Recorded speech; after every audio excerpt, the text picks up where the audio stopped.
I'm having a piece of land, I'm going to turn it into a stadium. There are plenty of people with plenty amount of land. If all of them start turning it into stadiums, yeah.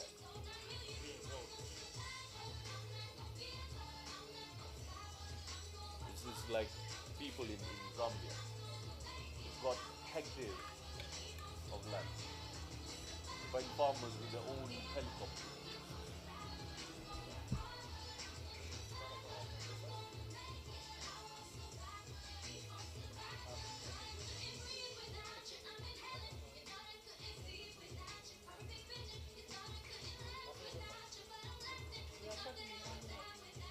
Usually I send the way for Kiraha. The potato samosas. It's 100 francs each.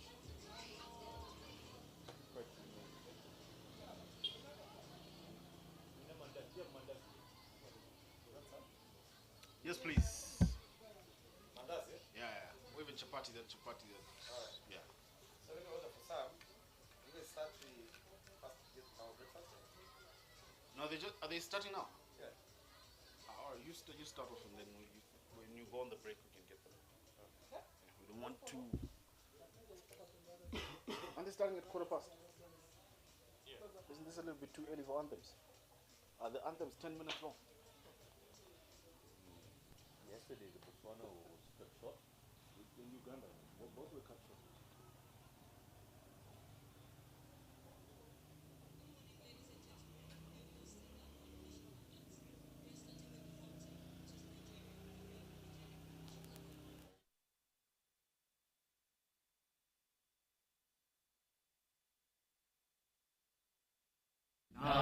Nigeria, we hail thee, our own dear native land. Though tribe and tongue may differ, in brotherhood we stand. Nigerians all and proud to serve our sovereign motherland.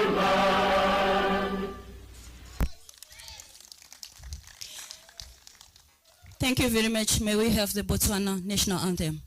Thank you.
It's a good morning and welcome to the ILT20 Continental Cup Match Day 2 powered by Fancode. It's a fantastic that we have here. Overcast conditions that we have with rains overnight. The outfield still pretty much wet. How will that play out on Match Day 2? My name is Tawanda Eli and I welcome you to the Match Day 2.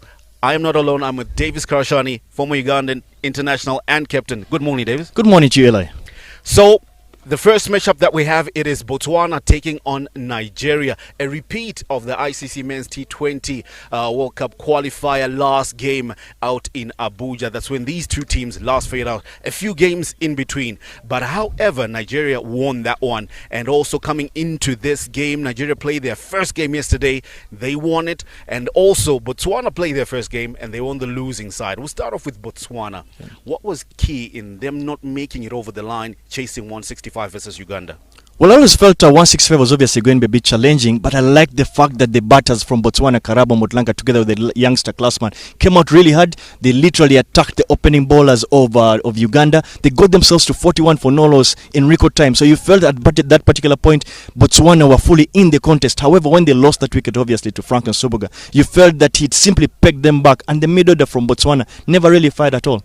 Right, people say that statistics never lie. Botswana versus Uganda, they almost lost in the similar manner that they lost to Uganda a few days back. Their top order fire, they had a brilliant partnership, like you said, 44 in the first wicket partnership. But however, after that, the middle order never fired, even with the bottom order. So what will be key in them adjusting so that today they can have a different outcome? I think Botswana do possess in terms of quality. They do have the players to actually get the job done for them, especially players like Vinu Balkrishna together with Reggie Nehonde. For me, those are experienced players, seasoned campaigners. You feel that those should be able to do the job for the Botswana mid order, and today is a perfect day for them to get themselves back into it. Everything was set up for Nigeria to win this one massively. Yes, they did win by 6 wickets, which was a big margin, but it could have been bigger. But however, towards the latter stages, they sort of crumbled. What happened there? It was a nail bite of a classic, you would say, yesterday. But it was a dream game for the home team. Not just the home team, but the home fans. But in yesterday's game, you felt that the interruptions, obviously, because the start and stop rain interruptions, obviously, had an effect on the momentum that had been built by Nigeria itself. And you felt that because they kept losing wickets, especially based on the interval, that allowed Rwanda to crawl back into the fixture. And boy, oh boy, Rwanda nearly actually managed to make something out of nothing. Rwanda nearly making sort of nothing. It came down to 3 runs needed of 3 deliveries, and it needed a captain's knock from Sylvester Okpe, just clipping that third delivery in the over for 6 for them to get over the line. A nail biter it was. We move away from match 1. Then later on in the day, we'll be having the hosts Rwanda taking on Uganda. Similar matchup. Team that lost yesterday taking on another team that won. How will it be key for Rwanda to come back differently today? What areas would they need to address? I think Rwanda generally yesterday felt they were slightly off color. I thought that they had a tremendous start with bat in hand, obviously. But however, they had trouble at the back end of their inning. You felt that it was an inning of 2 halves. One was pretty good, the other one was pretty ordinary. So you want to feel that if they can get their mid-order batting and batting well towards the tail end, build on momentum, they should be able to get anything close to 150. 150 you've seen on this ground should be a total that is reasonably challenging for Uganda to come down and chase. But boy, oh boy, do not miss my words. That Ugandan out. A very good morning to you, ladies and gentlemen, our viewers. Welcome to the Gahanga Cricket Oval. With me, the man in the middle, captain of Sylvester. Captain is Nigeria's captain, Sylvester Okpe, together with Karabo Motlanka, captain of Botswana, and the match commissar, who is Emmanuel Dube with me. The home team is Nigeria. Sylvester will do the tossing. Karabo will do the calling duties. Sylvester.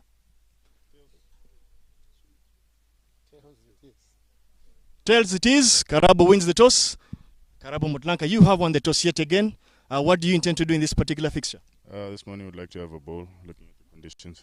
Any particular reason? Yeah, looking at the conditions, the pitch is still a little bit wet, and the overhead conditions, I think we shouldn't go against the laws of the game. What do you reckon would be a good enough total you feel that if you manage to restrict Nigeria in this particular one? I think similar to yesterday, I think we almost had it. Maybe in the 140s range, something under 150, I think will be a good score to chase. All right, good luck in this one. Sylvester, you've lost the toss in this one. What would you have done if you had won the toss? I would have chosen to field first as well. Any particular reasons, or they're similar to Karabo's? Based on the conditions of this morning, I feel it would be good for our bowlers to do something with the ball. Any particular changes in this particular game? Prosper Seni comes in for Miracle. All right, best of luck in this one. Well, you've heard it. That was the news in the middle. Botswana won the toss and elected to bowl first. Good morning. A lovely morning. Slightly overcast conditions here at Gahanga International Cricket Ground. Match day 2, game number 3 of the ILT20 Continental Cup. This fixture, Botswana taking on Team Nigeria. You had it loud and clear from the captains. Karabo Mutlaka winning the toss and electing to have the ball first.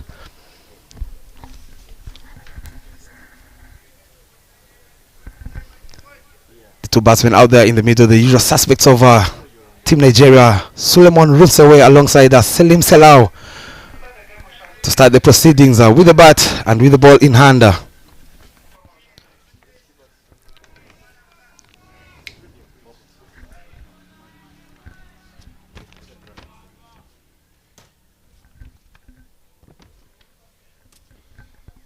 Into the ball hole straight away. Of course, I won't be alone here in the commentary box. I'll be with the man with a lot of knowledge about this game. Good morning, Zaid Khan, and welcome to the commentary box. I am Bob Songa Bashir. Good morning, Bob. Good morning, all the viewers, as we're back in for the action. Day 2 it is of the ILT20 Continental Cup, powered by Fancode. With an offer there, hard hands at it. Yet to get off the mark here is Suleiman. Lovely overcast conditions and a straight call there by the Botswana skipper, opting to bowl first, winning the toss here, looking for a hint of movement and help in the bowling early on. Sharp in swing on that side, and he plays it straight to covers, and Team Nigeria is off the mark. Up and running. He's just joining us, of course, live. These two sides faced up a week ago back in Abuja in the qualifier C, where, of course, Team Nigeria managed to beat Botswana by 77 runs. They were put into bat first, Zaid, posting 181 for the loss of 5 wickets. They would love, of course, to replica that particular innings. Slightly different conditions here. Plays it on the ground and a quick single being stolen there. And that will be the way to go about business batting this morning in the conditions on offer. Quick runs between the wickets. Nigeria yesterday winning against the host nation, Team Rwanda. A nail-biting finish that was to the game yesterday.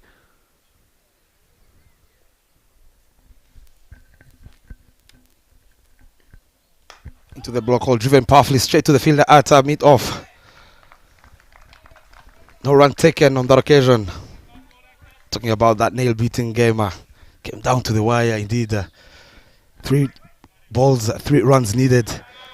And boy, oh boy, Sylvester Okpe once again doing it. Not the first time. We saw him in the Africa Cup back in Ghana, getting that massive 6, registering their first ever win against Team Namibia. Cut away this time round, no chance whatsoever for the fielder, putting in a diver. Can this be the first boundary? Oh yes, he does race away to the boundary, coming off the blade of the man who's been in fine touch, Suleiman Rusewe. What a shot. What a shot to begin with here.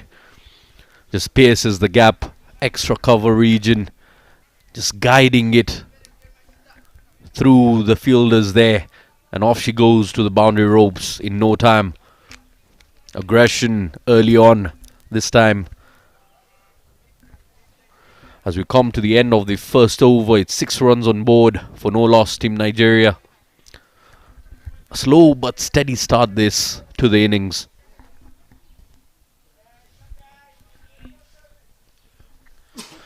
He spoke about Sylvester finishing off the game yesterday, Bob. Had a word with him in the post-match interview. Asked him, was it like going through such a phase? And the man responded saying, no biggie. It was crumb time, and I made sure I ate.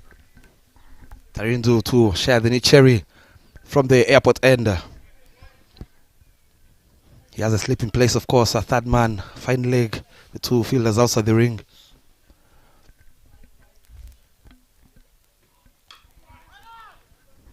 Into the block over, straight to the fielder at point. Interesting here, Bob.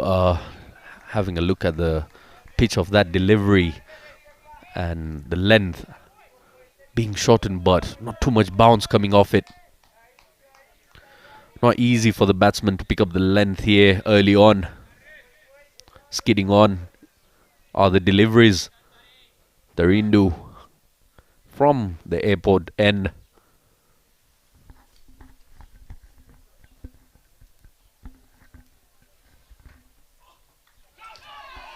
Nicked and dropped by the wicket keeper. Salim Selau has been given a chance. What have you done, Mbazo, there behind the stumps? Yeah, clear chance there was for Team Botswana to nick up the first wicket, and just goes down through the gloves. The only man allowed to use gloves in the field puts it down. Unfortunate for Team Botswana here. We'll have to see if they don't pay the price for that drop early on.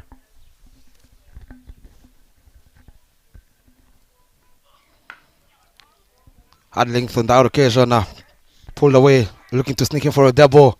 They will take 2 runs in the end, very comfortably. I can say when you look at that previous drop chance there, love the fact that Tarindu Pereira is trying to use the conditions. Bowling is slightly outside off stump, and he took that outside edge. Unfortunately, the wicketkeeper didn't hold on that one. Yeah, using the conditions is a sign of a good bowler indeed. As it's skidding on, even that pull shot, the previous delivery, you could see the ball just rushed onto him as he went for that pull. Cut away this time round, straight to the field at pointer, who saves his team a couple of runs. What an effort there at point from Silas. Absolutely flying at that moment. The ball rushed onto him, but he did really well keeping it in. No run taken.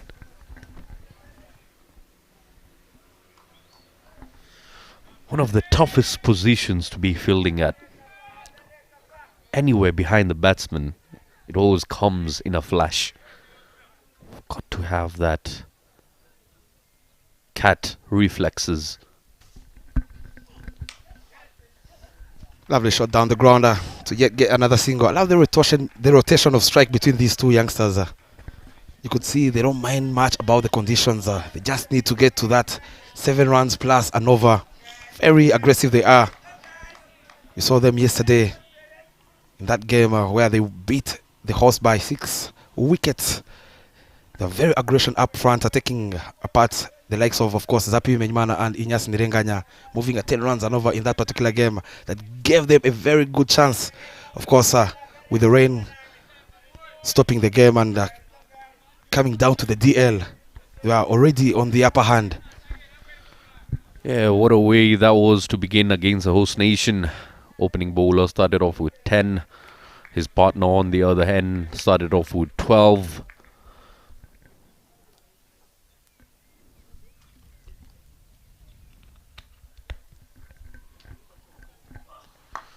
Pulls goes up and over, and that might be racing. The outfield says, thank you very much. It's slow, but not slow enough to stop it from reaching the boundary ropes there. Second boundary. Plays the big shot and receives the big prize for it as well. We mark the end of the second over now. It's 13 for no loss.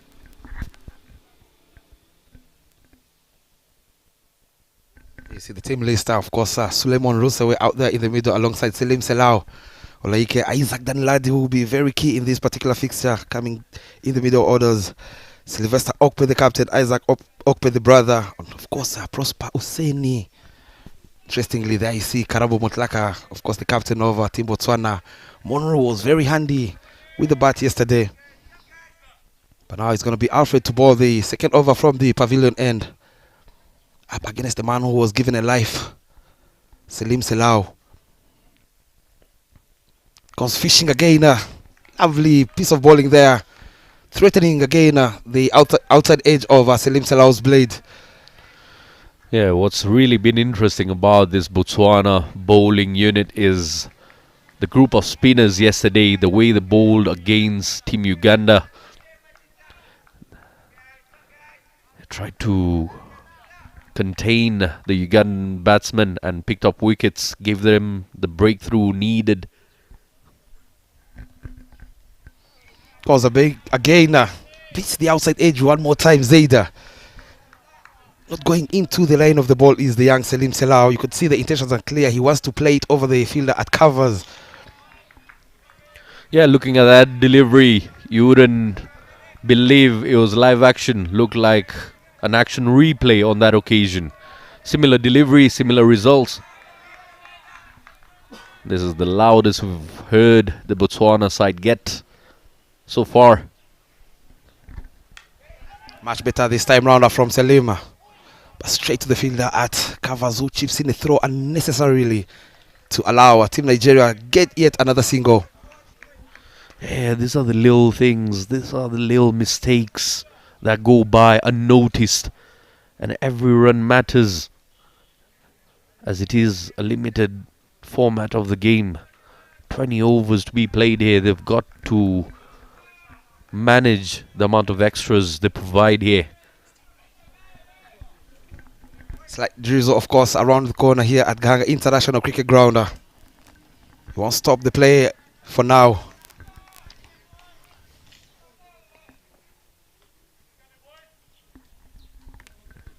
Four runs are in their last particular fixture. And I love the fact that these two youngsters are maturing into the habit of having that appetite of scoring runs in the power play, making sure they give their side a very good start. Full on that occasion again. Lovely delivery there from Alfred. Very good comeback on that occasion. Yeah, the youngsters absolutely understanding the task that lies ahead of them. Plenty of competition back home as well. They've got to bring out something extra, think outside the box here.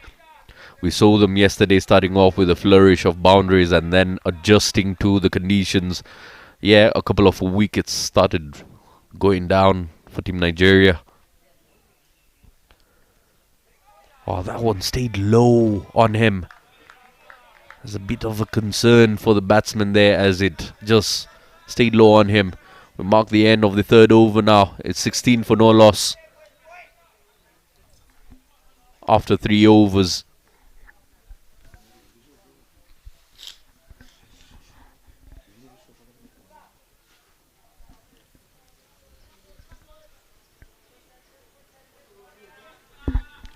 Just a light bit of drizzle here. It's a cloudy morning, as you can see in the backdrop there.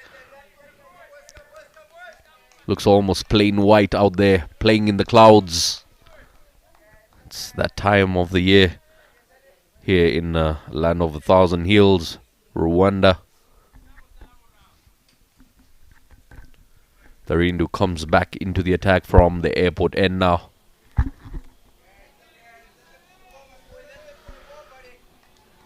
He's got to keep it consistent. First over went for 7 runs there. Jersey number 47 from the airport end. The man that got a nick. Oh, this time loud appeal and a shake of the head by the umpire.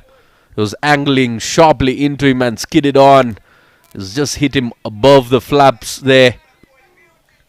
Very beautiful ball there from Tarindu Pereira, bringing out all the experience. Look at that shape, that late movement, getting into the inside thigh pad over Salim Selau. He's been struggling, of course, playing Tarindu Pereira.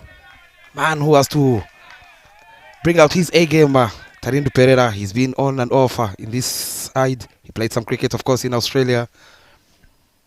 One of the key players for Team Botswana. Goes full again this time round. What a shot! Nobody moves, says Salim Selau. Doesn't miss out on that with on offer. Getting his first boundary. Yeah, not too much of footwork, but lovely, lovely hands through the shot there. He's got a good rhythm to his bat and using the field restrictions there with on offer and absolutely smokes that for 4.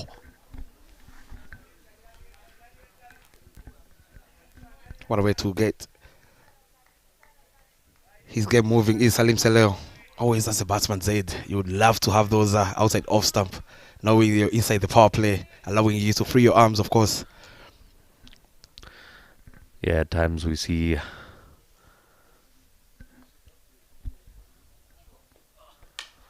once again up and over. That might go for a boundary. Yes, it will. 1 bounce for 4. So getting on with it is Salim, switching the gears here as he picks up the second boundary of the over. He's taking a liking to Tharindu here. Full again on that occasion, allowing him again to free his arms, pouncing on it. 1 bounce for 4. Salim Salau telling Tharindu there, I've had enough. This time round, if you miss, I hit. 2 boundaries in the over so far, Zaid.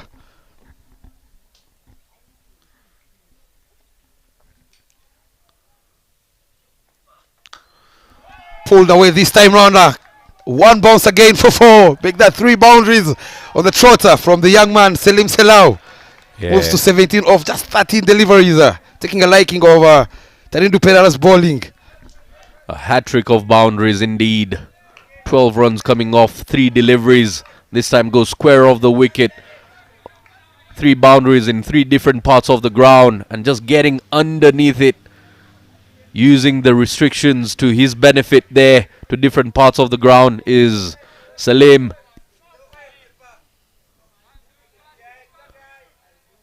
Such great hand-eye coordination, picks up the length and he understands it's skidding on to him really well at the moment.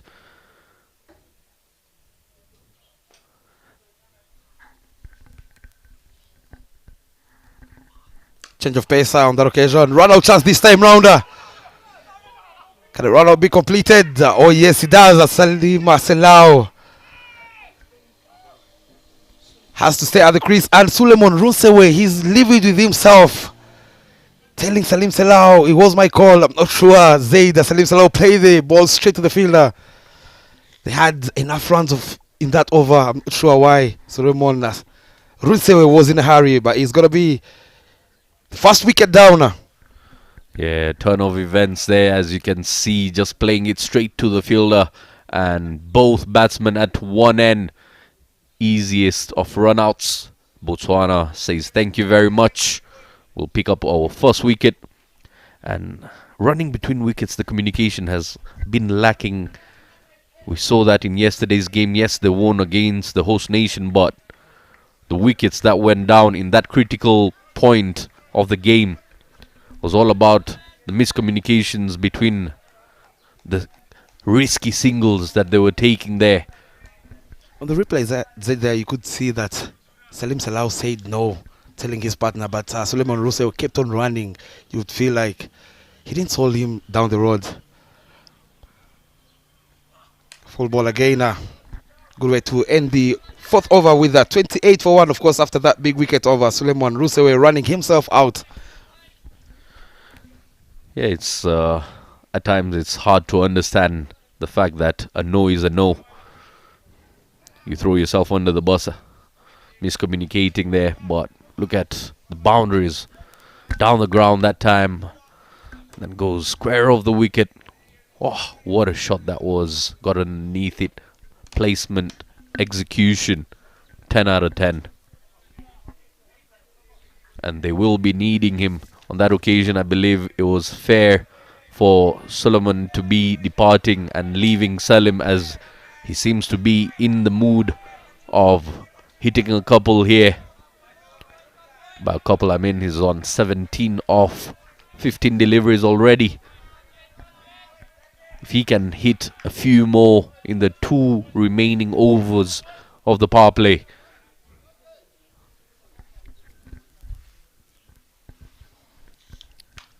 Driven down the ground this time round, PSS the gap. The chase is on by the fielder. And the batsmen are running very hard again, a very sloppy there from the outfielder. But they will be very happy to settle with 3 runs. Very comfortable slide there by the fielder as well. Trying to gather that one. Using all the dew on offer. And a beautiful shot as well. So good to the eye. Just not enough power behind it to make it go to the boundary ropes, but gets a couple. Olenke gets off the mark in style with that, of course, that cover driver. Full again, straight to the fielder. At mid-on, not enough timing on that occasion. But you can see the intent is clear. They're trying to hit the bowlers down the ground. Yeah, you spoke about the cover drive there, Bob. What would you reckon is your favorite cricketing shot? You've been an opening batsman yourself in the past. What is your personal favorite? It was my only shot, Zaid. I will tell you, it's not only my personal favorite shot, it was my only shot. I made sure every time you bowled into my arc, I took you apart. Short ball this time round, a cut away straight to the field at point. No run taken once again. Sure why again they're trying to bang into the wicket very hard. We saw they're not threatening with their pace. I would love to see them going a little bit fuller, top of off kind of line and length. See if you can get that outside edge into play. They have a slip in place. Yeah, like we talked about different types of shots being played and which one looking the best. I believe most people love the cover drive, love the extra cover drive. My personal favorite would be the 2 legends, Virat Kohli himself playing an exquisite cover drive, and Ian Bell, another contender for a beautiful cover drive. However, we've seen of late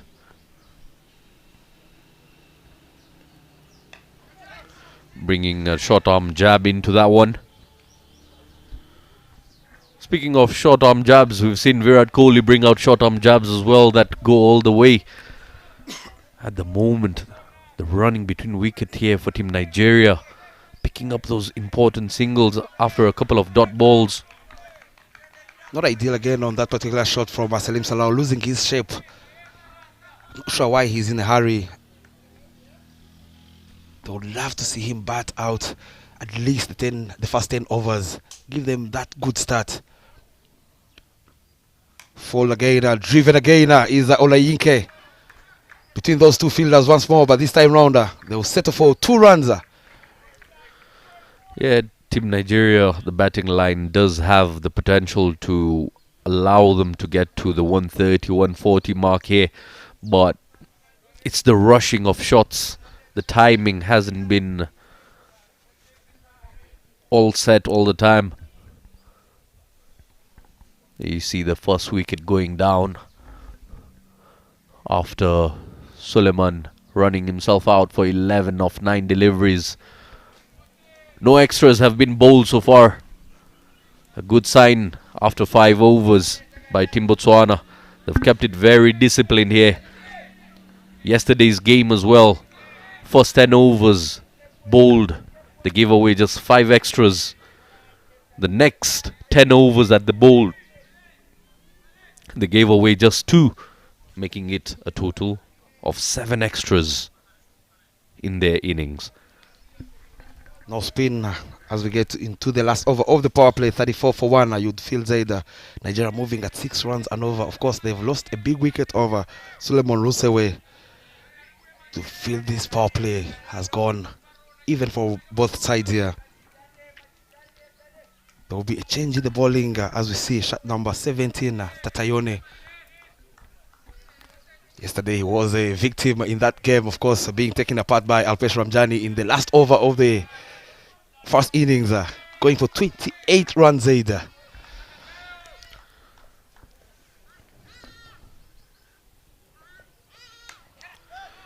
Starts off on the money there. Starts off with a dotted delivery. Not too much of a movement. Keeps it very straight. Trying to bowl in the channel of the stumps there is Tatayaun. Tatayone coming from the airport end.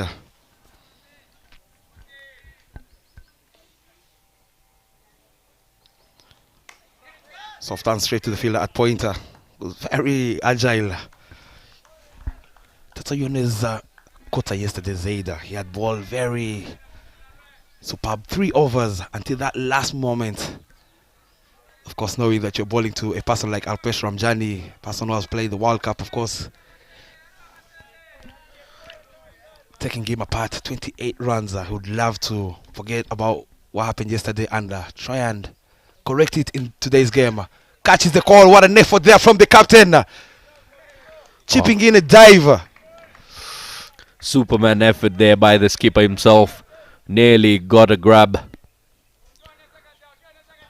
Botswana have been doing really well in the field. We've seen some excellent takes yesterday as well. Look at that leap. Full body stretch in the air. Got a hand to it, but couldn't hold on to that one, as it was hit firmly. Good effort there. We saw yesterday Katlopate taking one off his own bowling. We're here to see him come into the attack, I believe, right after the power play.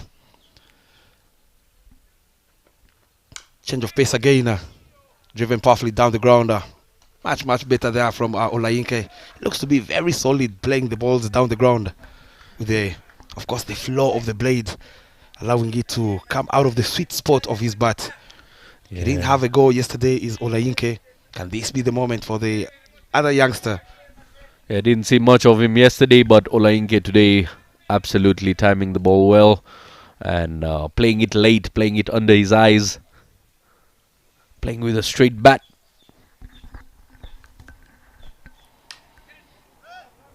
Full ball again now. Plays it straight to the captain at covers. Very good over indeed from Tatayone Toye here, giving away only 2 runs aid. Last ball to come. And the last one in the power play is Salim Salau going to go big and see if they can get close to that 40 mark in the power play. Yeah, just bowling to his field set is Tatayone. Not giving them the deliveries to actually drive. Outside off some there, wide of the crease. An excellent effort yet again. A very good effort, of course, from the captain. Got a hand on that one. That was hit powerfully. They will settle for 1, and that should be the end of the power play. It is 38 for 1 after 6. Moving at 6 runs and over is Team Nigeria. There you see the bowling chart so far. Alfred in his 3 overs giving away 15 runs. And Tarindu Pereira's 2 overs a little bit expensive, moving at 9 runs and over. And Tatayone starting off with only 3 runs in his first over. And from the looks of it there, you could see the shot selection not being appropriate. He was wide of the crease, but tried to hit it through covers. So the shot selection not really up to mark. As we come to the end of the power play, we'll be having a change in the commentary box here.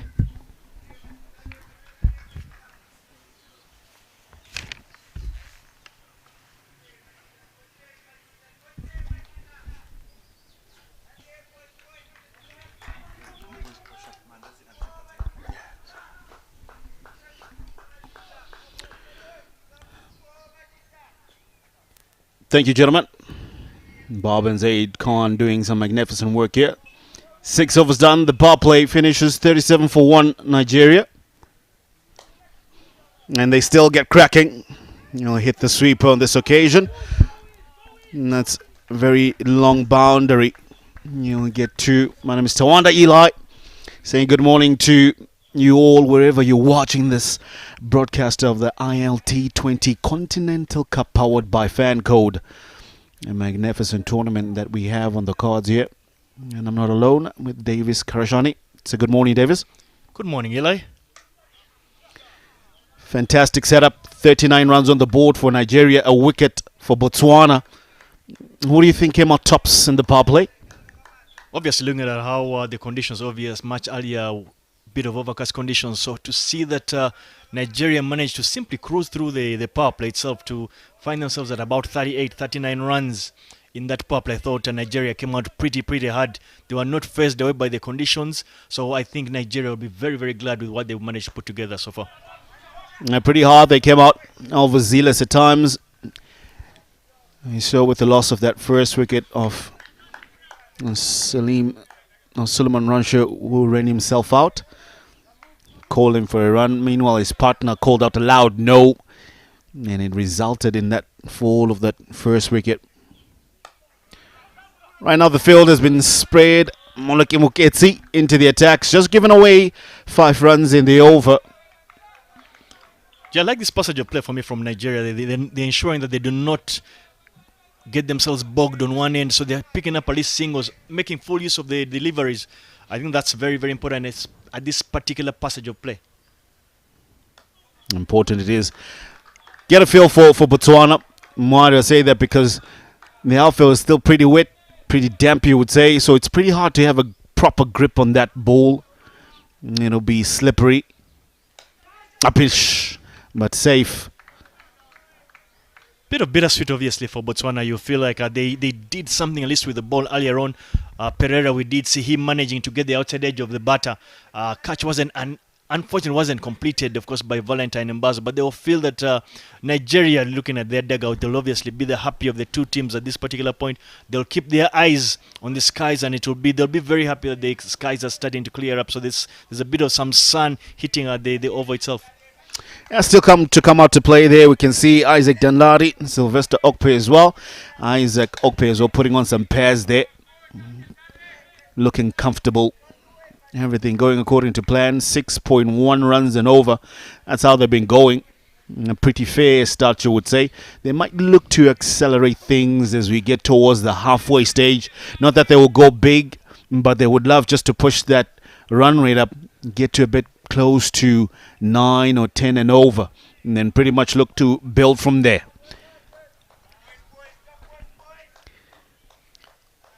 Well, the Botswana fielders, you can tell, obviously have not lost their voices. They continue to believe. They know that they need to pick up a wicket here because they do not want to allow Nigeria to have a fantastic platform for them to look to launch at the back end of the innings. So they continue to encourage the bowlers. Tatawone Tose is obviously coming from the airport end. He's deployed 5 fielders out of the ring. Slow delivery. However, they're quick enough in between the wickets, the two. That's good running from Olayinka and Salim Salau. Pushing themselves. This is a key thing about Nigeria. They look to take these quick singles, just punching it into a vacant gap, and they run comfortably home. They throw a difficult one to do it on the dive, you would say. It's also worth noting that Pomelo Silas is obviously in the side today. He's one of the changes that was made by Karabo Mutlanka. So bringing in not just Silas as a batter, you can tell he's made a difference in the field. He's operating and literally commanding that point region, ensuring that perhaps he's there to take any run-out opportunity. Quick single taken again. A little bit of hesitation onto the wicket keeper's end there. Well, that was a collision between the bowler and the batter. And most resulted in another run out. Just that fielder choosing to try and aim for the safer end for the batter. Impressive stuff from Nigeria. I think their running between the wickets has been very commendable so far in the tournament. We saw them do that and excel at it yesterday against Rwanda. And they've continued that kind of form, obviously, in the same way of running between the wickets into this particular fixture. Ideal start. Into the block hole, well fielded as well, but it burst through in the hands of Karabo Mutlanka. Still hopeful is Botswana to try and make some inroads into Nigeria. Meanwhile, Nigeria, they just keep knocking it around. Speaking Karabo, he's a more than handy fielder there, obviously operating in that cover region. For a player that started out his career as a wicketkeeper, you want to give him credit for how well he does in front of the bat. Great transformation for Karabo Mutlanka. Almost got a magnificent catch, just kissing his fingertips there on that occasion. You and I would never had the last of it if you had taken that catch. Opening the face of the blade. Throw is off. Yet again, Pomelo Salas is called into action. I'll tell you, Ella, he's actually made a difference already. Just looking at the replay there. Opening the face of the blade, hoping to steal one, but great reaction and throw as well. Great cricket all around. You need to stay on your toes. Silas is showing the youngsters out there, all in Botswana, having a look. This is how you should field. Anticipate that the ball will come to you at any occasion. Quick reflexes and reaction for anyone that operates in that point region. Emulate the likes of Jonty Rhodes, A.B. de Villiers when he didn't have the gloves on. Would we Quicker say one. Eli That will hurt. That will hurt. And that will definitely hurt. And the medics will be called into play here. They'll be asked to toughen up. Obviously, a bit of a medical break there. But good to see that Botswana players obviously concerned about the health of the batter. Salim, that is good sportsmanship, and that's what you want to see. Not the injury itself, but to see that the other players will obviously appear very concerned and empathetic. Nigeria's betting card so far. Salim Solomon Ranshoy, the only wicket to fall, courtesy of a run out between Tarundi Pereira and Katla Pate. 11 for 9 that he has made. And meanwhile, Salim Salau started out slow, but he has amped up things a bit. 25 from 30. He would need to convert that into a much bigger score if he's to put his team in a very good position. Botswana's bowling card. Alfred started things off. His ball 3 overs, conceded 15. Pereira was opened the bowling from the airport end, has gone for 19 in his 2 overs. Tatawone Totse, who is bowling right now, has bowled 1.5 overs, conceded 6 runs. And Mula has bowled the solitary over for just 6 runs. Botswana so far have only bowled total of just under 8 overs. And it's very good. The standings, you will see Uganda sit at the top of that particular log after picking up that big victory yesterday, followed by Nigeria, Rwanda and Botswana in that order. Yeah, Uganda will sit at the top of the standings courtesy of that healthy net run rate of 3.9. 3 knots better than Nigeria, currently in action today, hoping to pick their second win of the tournament. But Botswana, they would like to get one up. They lost to them a few days ago in Abuja. They would want to get one back. Tatiana Tose to finish off his over. Dot ball. Fantastic end to the over. 3 runs off it. 3 dot balls from Tatiana Tose to finish off the over. 8 overs done. It'll be 46 for 1.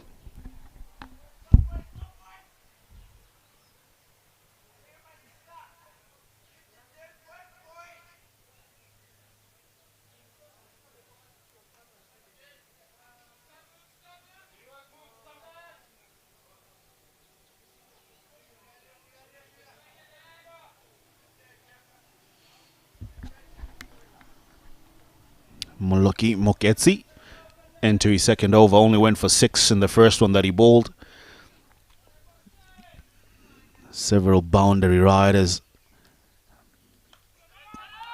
Panoramic of the better there. Yeah, interesting field set there from Karabo Motlanka. He's looked to station what we'd say is a very short middle fielder. He obviously recognized that the batter seemed to take a liking to that area, playing the drives in the air through that region. Correct.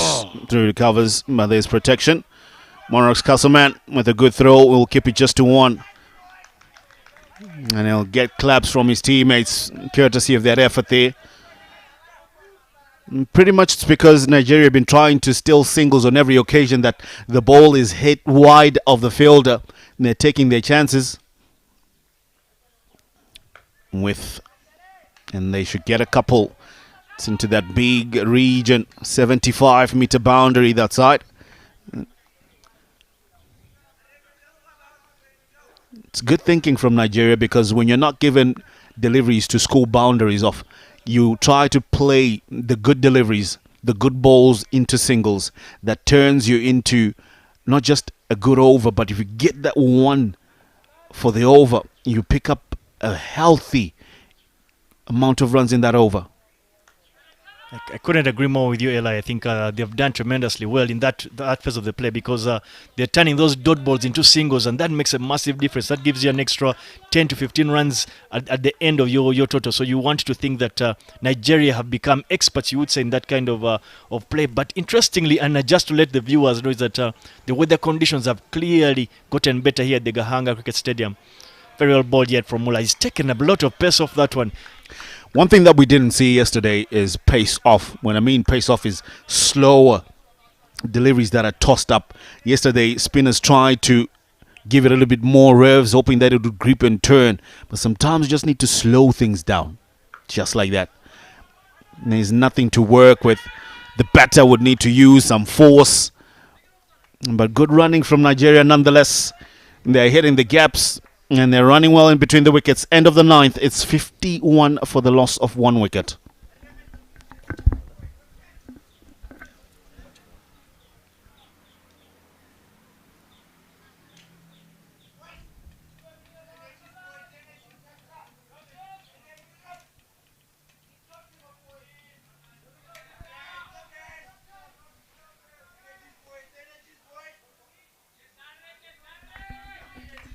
Well, Tata Yone will continue to operate from the airport end. And the Botswana voices are loud. They will sense that they could be in for something special here.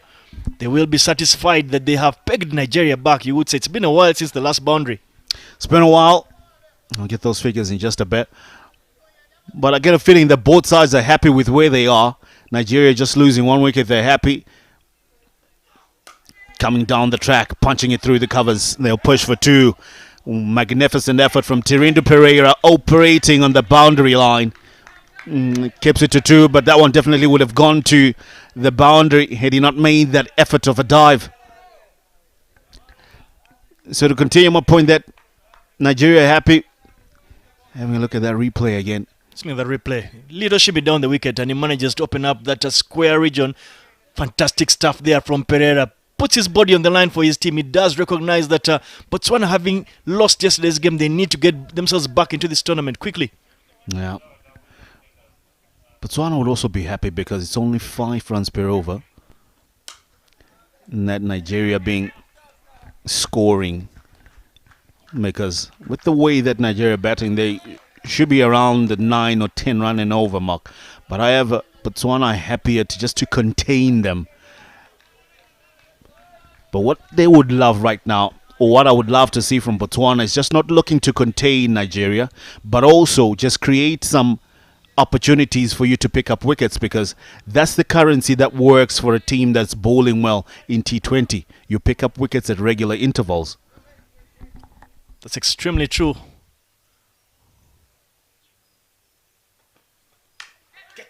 Half chance, you would say, or you simply saved runs. They ran out of opportunity. Oh, not taken. Could have been dangerous there for Tata Yone. Now, good reaction, you'd say, from Tata Yone. He was trying to evade the ball just to save his face, in fact. But he had the decency to put his hand up, parrying the ball straight up in the air. But wasn't aware of where it was. It was hit straight back at him. And he did well to defend his face there. Good presence of mind there from Tata Yone. But as you rightly stated, just before this particular incident, you sense that the fact that Nigeria are not scoring as quickly as they might have wanted and they've lost just 1 wicket, you could sense that perhaps they're probably going to try and go for it. No, definitely. But you need to deliberately bowl in those areas that will give them the perception that they have the opportunity to score big on you, and you place your fielders in the right area.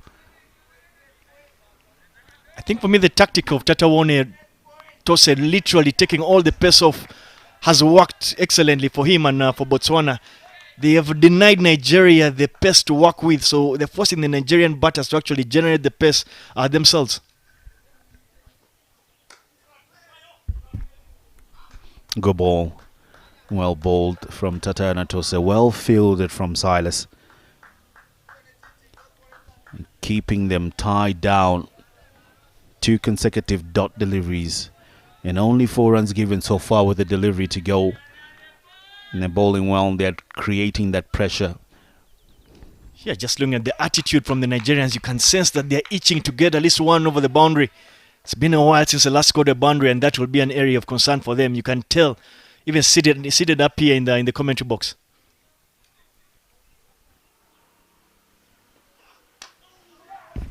Again, no run. Beautiful. Magnificent over. Although the throw is a little bit too exuberant, you'd say. But top ball nonetheless. Only 4 runs from that over as it marks the halfway mark. 55 for the loss of 1 Nigeria. 5.5 runs per over. They're scoring at halfway through their innings. If they continue on this, there would be just around 110 runs on the board.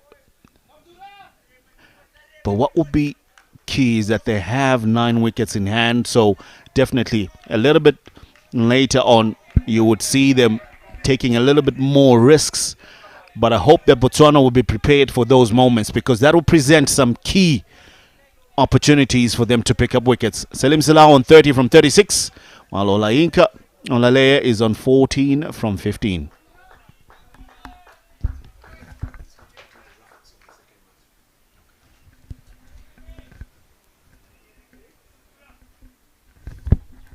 Introduction of Cattle Pate, magnificent bowler and fielder, even particularly in yesterday's game.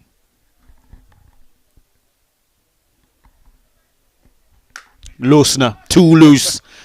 Too loose a ball, it's straight over his head.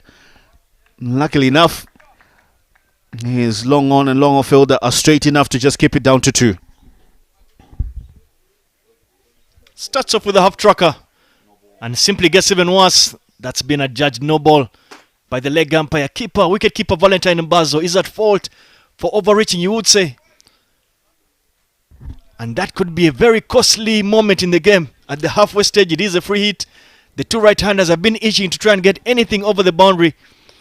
Yeah, free license to go big on this one. Here we go. Now, well bowled. And it just be the one they get. Fortunate enough, not able to really get underneath that one was Salim Salah. Eli, having seen Cattle Pate bowl in the last Continental Cup that happened in Nairobi, I will say that he's literally grown from strength to strength. He's only gotten better. I like the fact that he's obviously bowling these two right-handers. I feel like the matchup is in his favor, and he's been smart enough to leave Reggie Nehonde patrolling that slip region. He knows that they need to pick up a wicket to peg Nigeria back from an onslaught. Flight on offer, but not enough speed and to work with that one. Just keep it to 1. And they're working on what they will do right now with the spinners. I hope Moloki Moketsi will continue on the other end, is that they can quickly go through their overs, and in no time it'll be 15 overs done. Again, wicket to wicket, just hitting the field. As if you hit the sweepers, you just get 1. Pretty smart bowler, I will tell you about Cattle Pate, and he gets the slip fielder out of that region. Asks Reggie Nehonde to patrol that, you would say, that region around mid-off, to try and cut off that single that the Nigerians are easily picking up.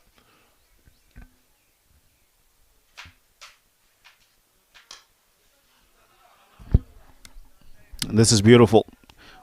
Beautiful bowling from Cattle Pate, because the 2 batters that you see for Nigeria, especially Salim Salah, he loves to play in the reverse sweep or the ramp shot, but there's not enough pace for him to work around square, so they're only playing it straight. You can feel and sense the sense of urgency in the Nigerian batters, looking to throw everything at it. They're still unable to find that boundary. The boundary remains elusive. But of course, in your frame, slightly earlier was the Nigerian dugout. Couple of jitters, you would see people starting to walk around. Quite a number of people getting padded. You sense they feel that they should be going for it about now. Yeah, anxious they are, and trying to amp up things, you would say. Singles are not doing it. Coming down the wicket in this occasion. It goes square of the wicket or slip from the fielder there, but able to get himself up. Outfield still pretty wet in some areas. That's Tumelo Mpatane. In your frame right there, the legend of Kenyan cricket, Steve Tikolo, the coach of the Yellow Greens. He's done extremely well for Nigeria. Managed to get his team to pick up some silverware, and more recently, obviously, in that T20 qualifier Group C. So he'll be hoping that his progress and his positive impact on this Nigerian side continues to soar in that direction. Some stern notes and advice being given to those that are going to bat in next there from Steve Tikolo. 11 overs done. It's 65 for 1.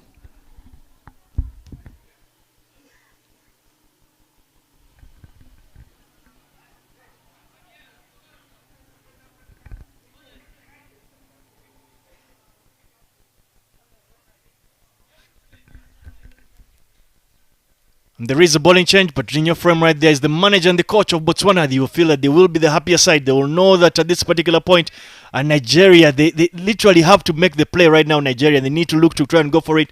So the Botswana dugout will know that the fielders need to be on their toes to pick up as many opportunities that have failed to themselves.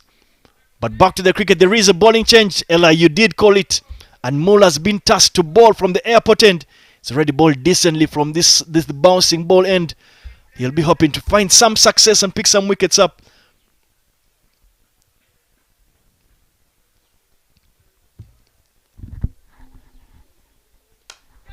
Let's hit straight up in the air. Fielder under it. And taken with the slip, but he still holds on to it. Magnificent catch there from Silas. Pomelo Silas holds on to one. It's straight up in the air. The pressure has given way to a wicket. Nigeria lose their second. And it's not just any second wicket, it's the big wicket of Salim Salau trying to go big. But he has to go back in the dugout. 65 for 2, Nigeria.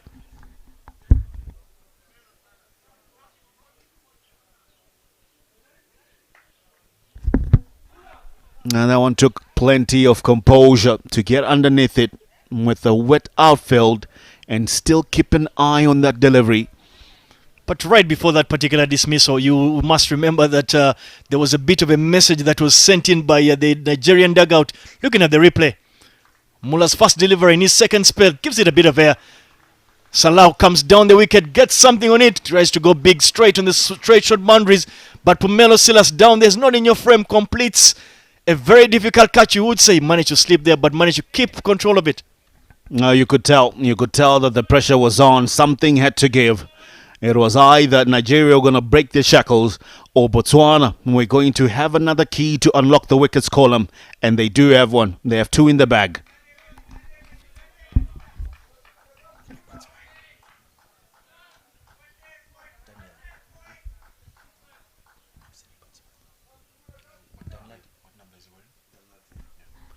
No better MVP in the recent qualifier C, Isaac Danladi. He played of a blind of a tournament, but however today he's required again to bring his skills into service for the Yellow Greens. Crucial stage. And this will be a defining moment for Nigeria if they're able to get to a decent total, or will Botswana make inroads into the Nigerian batting order? I feel like now is a very key moment because yesterday we did see that Rwanda had a very, very good first half of their inning, but crumbled in the second. So it is extremely important that this particular stage, Nigeria, do not try to go too big too early because they could get themselves caught into losing wickets. Slowed that down, Muller, pitting the outside edge of Danlani. Big heave straight, and that'll go all the way. What a way to get off the mark. That was hit flat as you can, and it enough the power to sail over the boundary. That's 6. Just looking at the replay there, gives it yet again some bit of air, but a bit too full for my liking, and Danladi throws the kitchen sink at it. Goes straight down there, clears the long off boundary region with so much ease. Look at that, beautifully struck down the ground. Terindo Pereira will be asked to go just a little bit straighter. Cut away. It beats the man at point, and it will run away for 4. Back-to-back boundaries. 10 runs of the first 2 deliveries that Isaac Danladi has faced. And this will be key. It'll be a key over. Nigeria trying to amp up things here, trying to get momentum.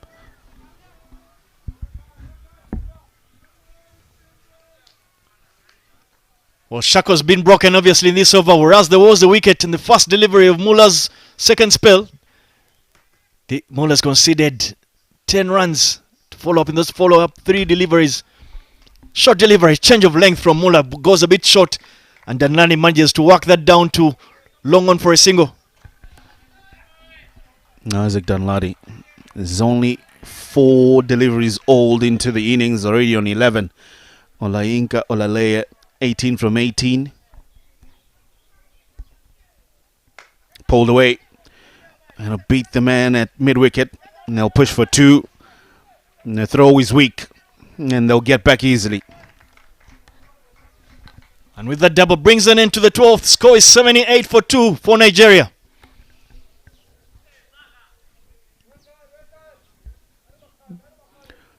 A crucial passage of play.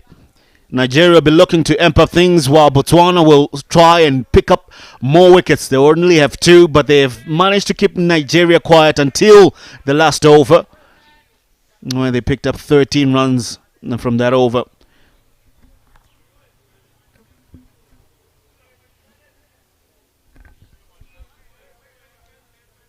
Evenly matched the Woods at this particular stage. Kadloped will continue to operate from the bouncing ball end. The last over had a wicket in it, but however, it was the biggest in terms of runs conceded by Botswana or runs scored by Nigeria, depending on how you choose to look at it. 13 runs from it. Kadloped went for 10 in his first over and would want to do better, coming into bowl the 13th.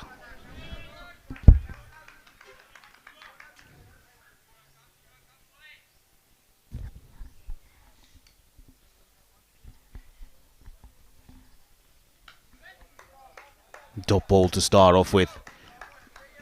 I feel that in that region just between long off and extra cover. Cracked away, some work there to do in the covers. Not before, neatly timed. A grass cutter of a shot that one was. Bit too short there from Kadloped. Draws his length back, and unfortunately for him, didn't get any patches in there. The replay will tell you so. Slightly short delivery. Easy pickings there for Isaac. Works it to that wide long fielder and unable to keep it in. 4 runs, much needed, you would say. Isaac is literally putting on the bullet train. He's cruising. He's scored 15 runs already off just 6 deliveries. Yeah, magnificent strike rate that this man has. Reverse sweep this time around. And that'll be another boundary. That is well placed. Back-to-back boundaries from Isaac Danladi. Not only has he started well, but he is gotten motoring. Already on 19 just from 7. Swing of that delivery. Slightly down the leg side, and Isaac pulls out the sweep shot. He's putting on an exhibition of batting in the middle phase of a T20 inning. Yet again, good paddle sweep there.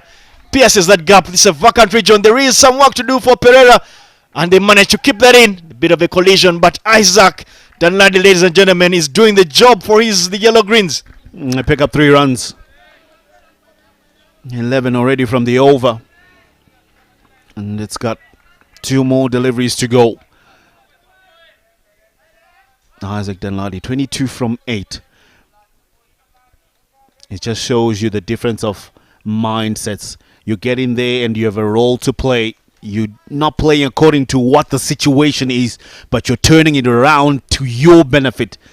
Betting to your strengths. This one worked wide of short third. That's the 3rd boundary of the over. Olayinka into the boundary action as well. Picks up a 3rd boundary of the over. Clearly momentum has shifted. Looking at that, Kadloped balls it a bit too full. And Olayinka manages to get just enough wood to it to run it to that vacant 3rd man region. Picks up 4 runs, and ladies and gentlemen, the momentum is heavily shifted towards the Nigerian yellow and greens. Well, if you thought that the last over that went for 13 was the highest, take a look at this one. 15 runs already scored from it.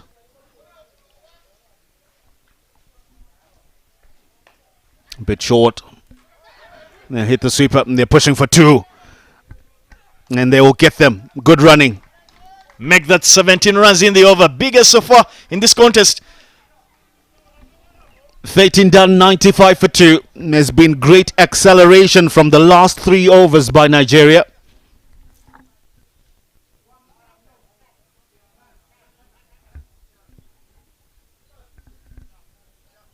Bit of a medical break right there for Isaac Danladi, who seems down, but he's getting some assistance, and we will be hoping that he's actually all right to continue his proceeding.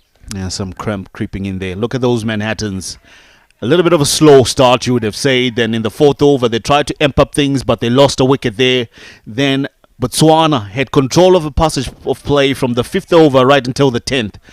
And then after the 11th, the message was sent that we need to get going. And boy, have they been able to pick up things from there. They picked up 10. Then the next over, 14. And then the next one, it's 19 runs coming off it. Interesting that at the halfway stage, Nigeria were at 55 for 1. And in just 3 overs, they are actually now at 95.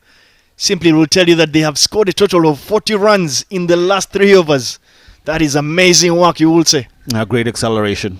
Magnificent piece of batting. Yes, they lost a wicket in that effort, but they have not taken the foot off the pedal.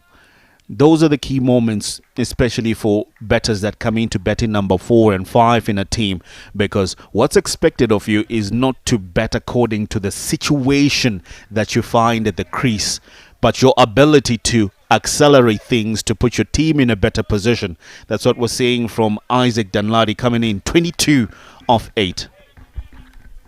And there is a first change from the airport end. Moleki will take a break.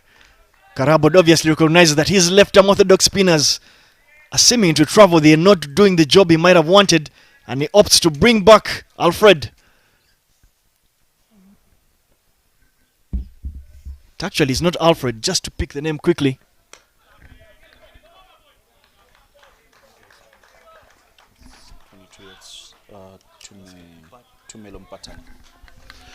Name of the bowler will be Tumelum Patane. First time we're seeing him in action in this time, and boy does he have a big job at hand, big task to try and bring things back in. Dot balls won't be enough. Botswana will need a wicket.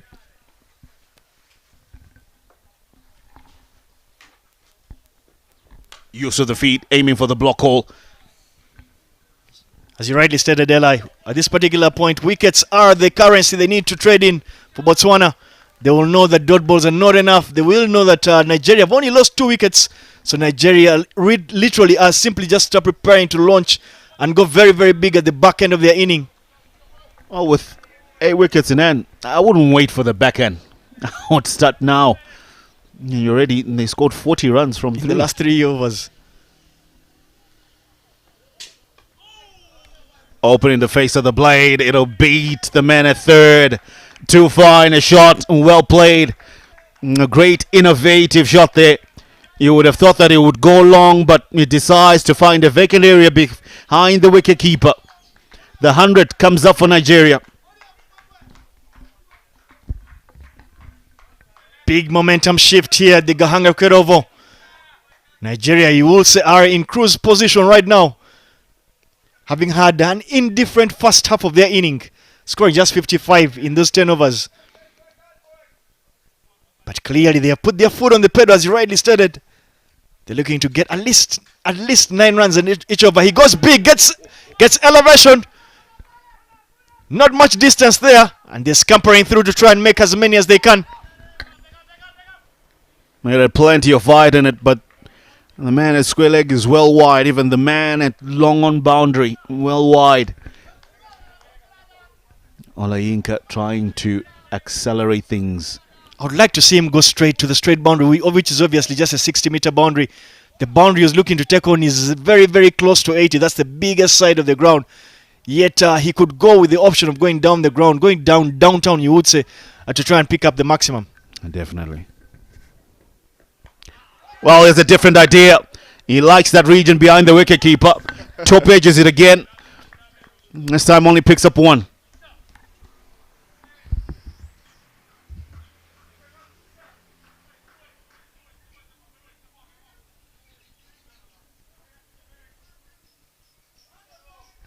Well, it is all happening here on match day 2 of the ILT20 Continental Cup, powered by Fancode.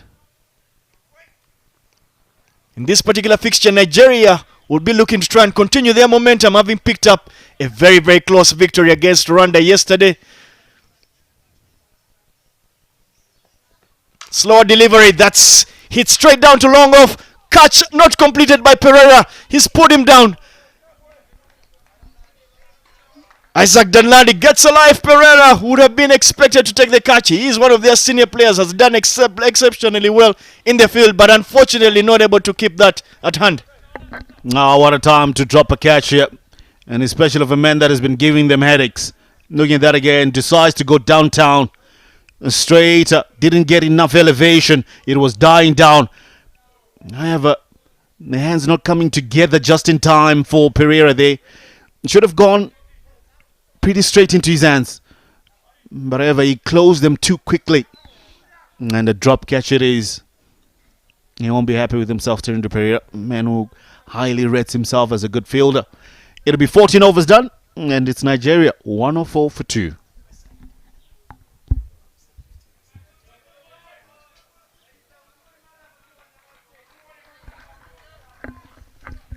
And it is another change of end for Muller.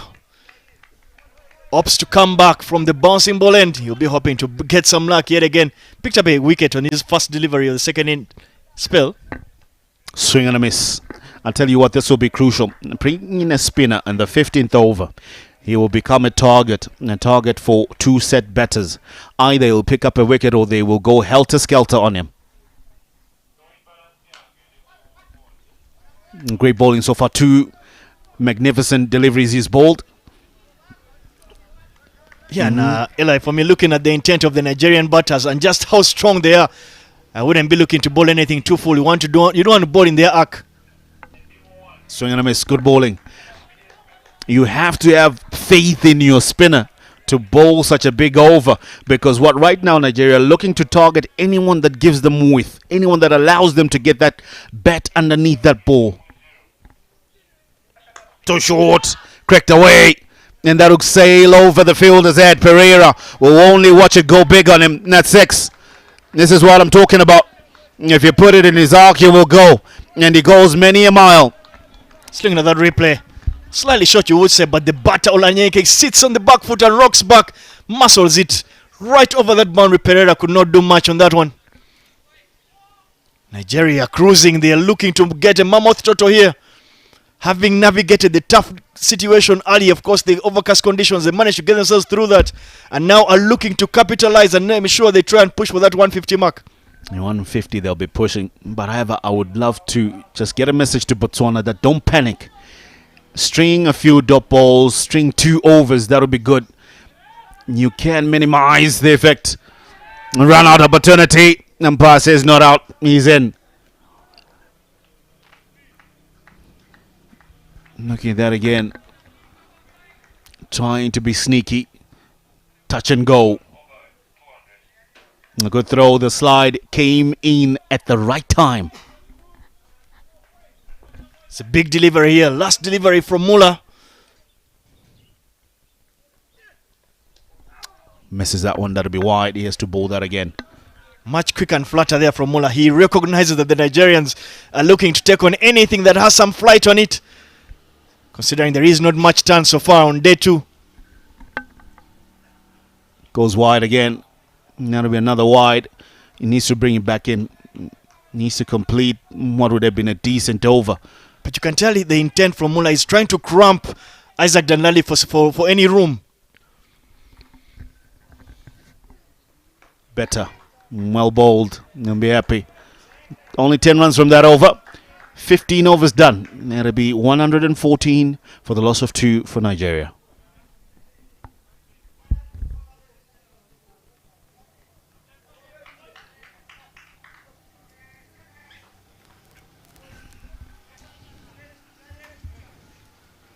Big 30 balls coming up as we get into the back end of this particular inning for Nigeria. They've already picked up momentum. They'll be looking to make full use of these 30 balls. If they can get anywhere close to the 50 runs of these 30 balls, they'll know they'll have done extremely well to get to that 160 mark. I am not alone. There is a change in the commentary box. Tawanda Eli takes a break and Bob Songa returns into the commentary box. Bob, what do you reckon about this particular situation? Oh boy, what a way to switch gears for Team Nigeria, especially that man there, the MVP in the recent concluded, of course, qualifier C, Isaac Danladi. 25 off just 14 deliveries, allowing again Olayinke to free his arms, releasing pressure, moving at 11 runs and over in the last 5 overs. Calls down again, should be wide called again. But very good awareness from these two, very good running between the wickets. They've been scoring runs all around the ground. Yeah, good stuff. Well run, of course, from Nigeria. That is something we've become accustomed to seeing from them. Pretty good runners. The area of concern for me yet again would be the number of extras that Botswana have conceded. Even yesterday, they seem to struggle with that column of extras. So it's something that perhaps the coach and Karabo will have to talk about keenly. They don't want to give too many easy runs out. Pulled away, but this time round, not enough timing on that occasion. Straight back to the bowler, Tumelo. But what a gem of a player, this young man, Isaac Danladi. He's turning out to be for Team Nigeria. Making sure they score runs in those middle order overs. But again, they will be itching to get to that 150 plus. Of course, having 8 wickets in hand with the likes of Isaac Okpe and the captain himself into the block all this time round, driven powerfully down the grounder. They will settle for one as Davis Karashani takes a short break. Zaid, welcome back into the commentary box. The last time you were here in the commentary box, Zaid, it was 37 for 1, just right after the power play. Yeah, excellent comeback by Team Nigeria here, building up slowly, steadily, but nothing slow about that innings by Olayinka. 40 off just 27 deliveries. Seen a couple of boundaries coming through. And Isaac now on 26 off 16. Only boundaries either. They've managed to pick up the length quickly in those last 10 overs, just right after the power play, Zayda. Yes, of course, Danladi was dropped by Pereira, but that was an easy chance. But he's made sure he has capitalized on that one.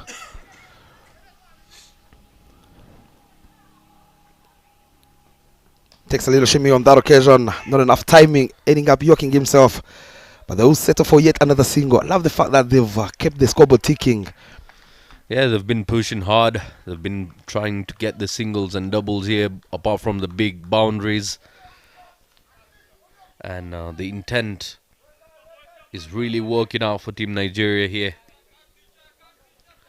Keeping the scoreboard ticking here. 119 for the loss of 2. Something we saw from yesterday's game as well. The build-up is really good between the batsmen, the top order. Goes down on one knee, beats the fielder at short fine leg, and that should race away to the boundary, straight to the dugout of the Yellow Greens. What a shot there from Olayinke. It shows you the confidence he has out there in the middle. Yeah, it goes down on one knee. That was a boundary. That was a 4 the moment it left its bat. Find its way there comfortably. Vacant region, sees the short third man up and plays it over him. It's just the awareness of the fielders and the field placements. He's just toying around them at the moment as he reaches 45 now. Just a hit away, of course, for that half century. And exactly every time he's played that shot, Zaid, he's made sure he has enough venom to get it over the ropes. Change of pace this time round, hit in the air. Who wants it? There's a feeder, Pereira. And this time round doesn't make a mess of that one as he picks up a very good catch. Look at the celebration of Tumelo. He knows he has picked up a very massive wicket for his side. Olayinke holding out in the deeper. Yeah, the curse of 40s continues here at Gahanga. Another batsman falls in the 40s, 45 to be exact. Was moving on really well, played a big shot, didn't time it enough, went high in the air, not the distance, and has to pay the price with a wicket. Comfortable catch there by Pereira. Safe hands at long off. As he takes a long way back to the dugout, you feel Zaida Olayinke, of course, today. Yesterday, he didn't have enough with the bat. He has done a lot of damage to the opposition side. Yeah, and now with the finishing duties, we'll have the skipper walking in. 45 of 30 deliveries from that man.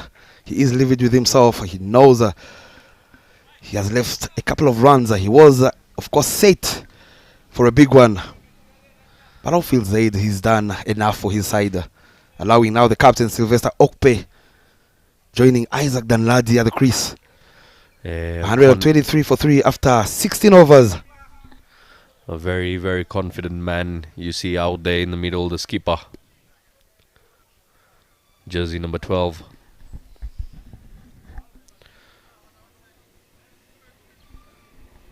Picking up a wicket off the last delivery there to Melo. I love the fact that every time I see Sylvester Okpe coming in at number 5 Zayda, he is turning out to be a very good all-rounder, not only being a very good leader for his side. He's had, of course, some success. 2 years ago, Zaid, he used to bat at number 9, 10, 11, but this time round, taking matters into his hands, knowing he has to contribute with the bat, despite, of course, being a very good off-spinner. Strong boy. Big unit, indeed. Can clear the fences with ease.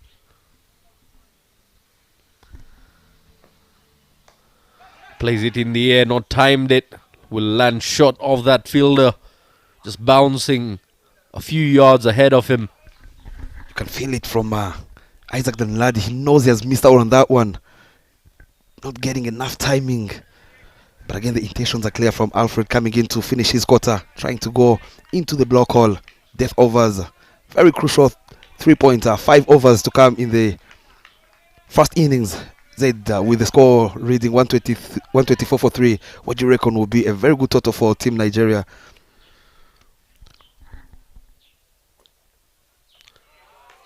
Wideish delivery there. Excellent delivery by Alfred. Yes, coming to your question, Bob. A fair total by the Nigerian side with 4 overs of play remaining here. They must be targeting about 150. 150 plus. You had him 150 plus, and of course knowing you have Isaac Okpe who can hit a long ball. Goes big on one knee at this time round. Yes, sir, he opens his account, is the captain. Sylvester Okpe with the boundary. Very good slog sweep. Beautiful shot. Knew the placement. Went down on one knee and tonks that onto the leg side for 4. Very, very easy boundary there. And it was a bit too slow for him, so had all the time in the world to place it. Of course, Alfred has a deep extra cover, long off, long on, deep mid wicket. The boundary riders. Goes full again, driven powerfully downtown. The fielders gives it a chaser, and the diver will have to wait for that on the replay. That should have been a very good effort in the deep. Yeah, lovely effort there in the deep. Applauded by the entire team there. The Botswanan fielders have been exceptionally well on the boundary ropes. Protected a couple of boundaries so far. Have a look at that effort. Full body straight. And he puts his body on the line to defend that boundary. Of course, saving his team 2 runs. Change of pace on that occasion. Soft hands. 2 is the call. They're running very hard, these two. They decide not to take on the arm of the youngster, 18-year-old Munro. They're in the deep. Yeah, Nigeria winning their first game yesterday. Obviously understand the amount of runs seem to be not enough, as they won yesterday by the barest of margins. So today they want to make sure they've got enough in the bag as a walk-off. Change of pace again, knocks him over. Out Fox says Isaac Danladi is Alfred picking up a massive wicket. Middle stump out of the ground. Yeah, he's got a good smile, a big smile on his face there as he picks up a wicket. Wicket number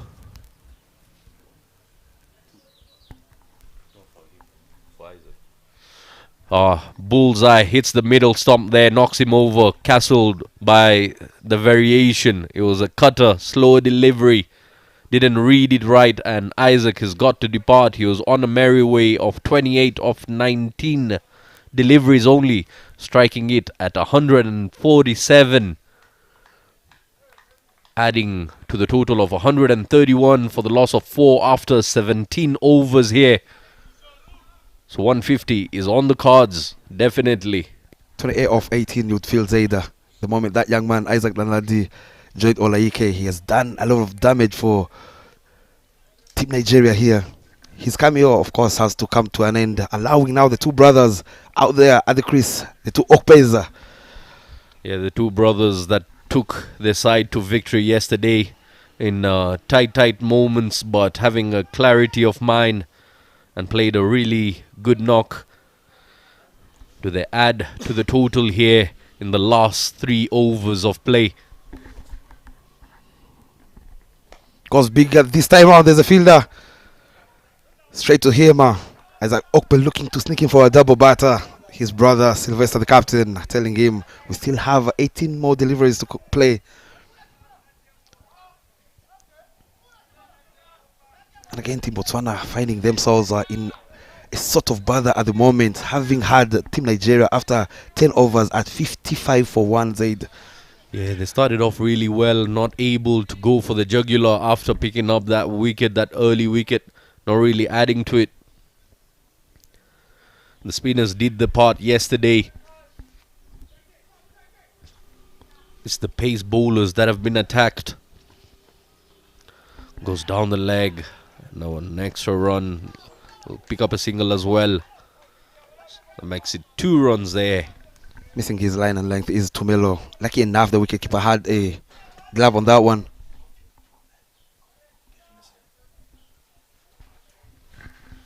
Love the fact that the Yellow Greens have managed to move at 9.5 runs and over right after the halfway stage. It shows you, Zaid, the middle order batsmen of the Yellow Greens, the contribution they bring into their side. Yeah, they've found a way to pile up some runs, and it's been a mix of running between wickets and going for big shots. On that occasion, missing it completely. But you can see the Nigerians, most often known for being loud. You can imagine how closely the nation is watching as the big boys are here to play, representing their side. And again, knowing that 2 new batsmen at the crease, I would love to see Karabo and his side trying to pile up pressure again and see if they can close off this game, the first innings, without leaking more runs. Rocks back on the back footer. There's protection in the deep. They're running very hard. They decide to take on the arm of the young Munro. Very good running between the wickets. Yeah, very, very quick. Coming back for a double.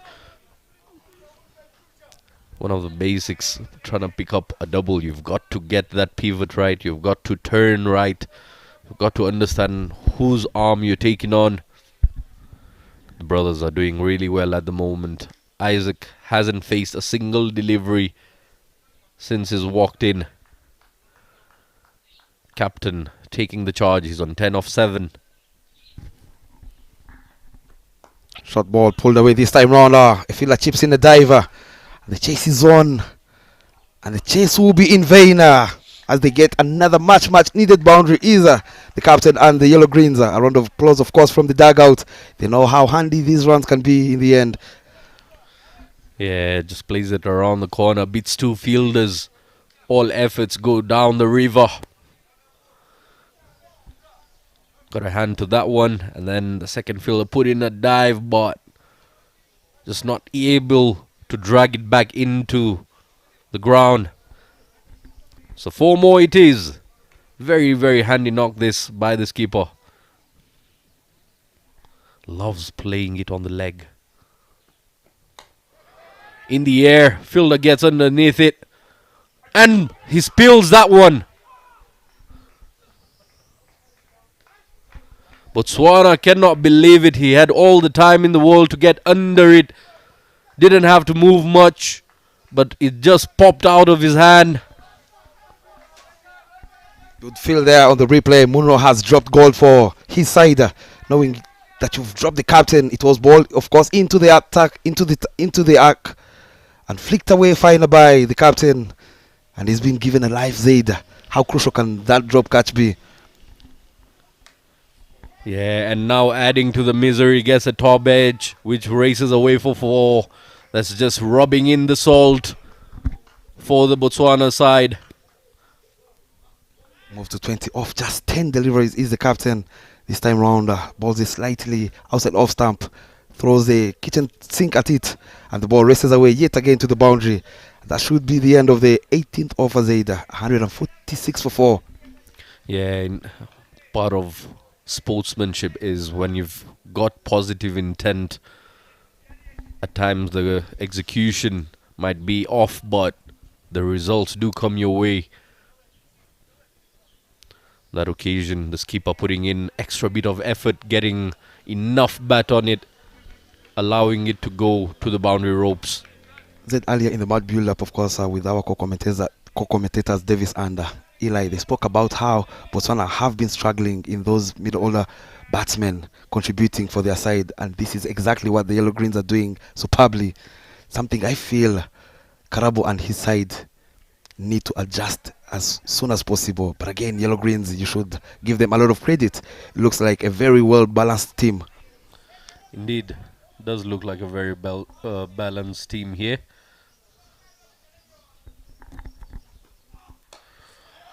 Hits it on the leg side. He'll pick up just a single. And again, physically as well, strong boys, 6 foot plus. You find them long levers there. You'd be hoping for some biggies coming through as we move towards the business end of the innings. Last 11 deliveries left here of play. And I love the communication between the two brothers, Zaid. I'll tell you, Isaac Okpe is the one who can hit the longest of the 6s, but he's trusted his brother, who is on 20 off 10, to take charge of the attack. White signal on that occasion. Tatayone missing his line and length, coming in to, of course, finish his quarter. Yesterday he was the culprit, going for 28 in his last over.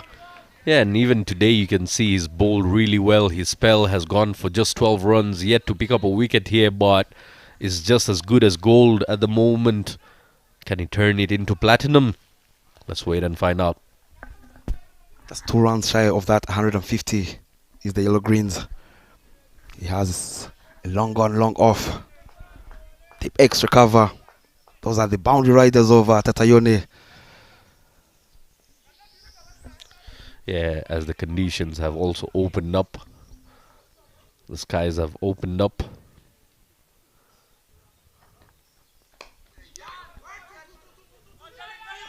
Again, not connecting well. Chance of a run out here. And not an appropriate throw. Not an adequate throw to take that wicket. But what an effort there by the brothers. Stealing those 2 runs just within the 45-yard mark. There is a change of pace again from Tatayone. Because on one knee doesn't get enough timing on that occasion. But the communication between these two brothers, Zayda, has been the key thing in the last couple of overs. Believing in each other.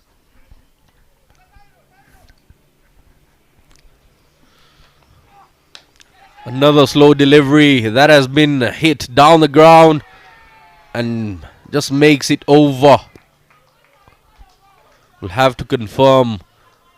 And there is the confirmation. The hands have been lifted. It's gone for half a dozen here.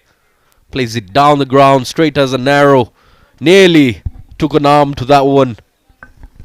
And again there, Tatayone. Change of pace again, but this time round bowling it a little bit fuller, allowing Sylvester Okpe to hit him down the ground for yet another maximum. 150 comes up for the Yellow Greens. Turning out to be a very good finish for the Yellow Greens.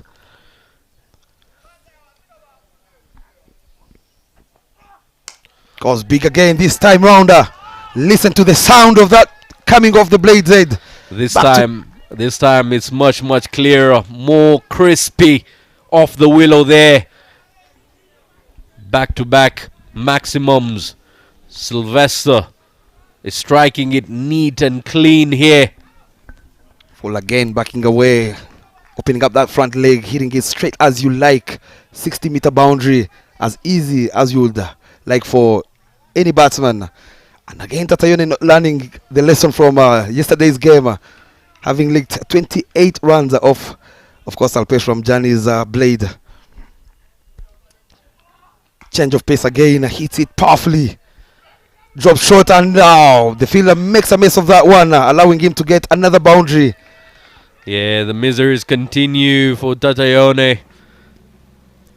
Again, being very expensive in the very last over that he comes to bowl.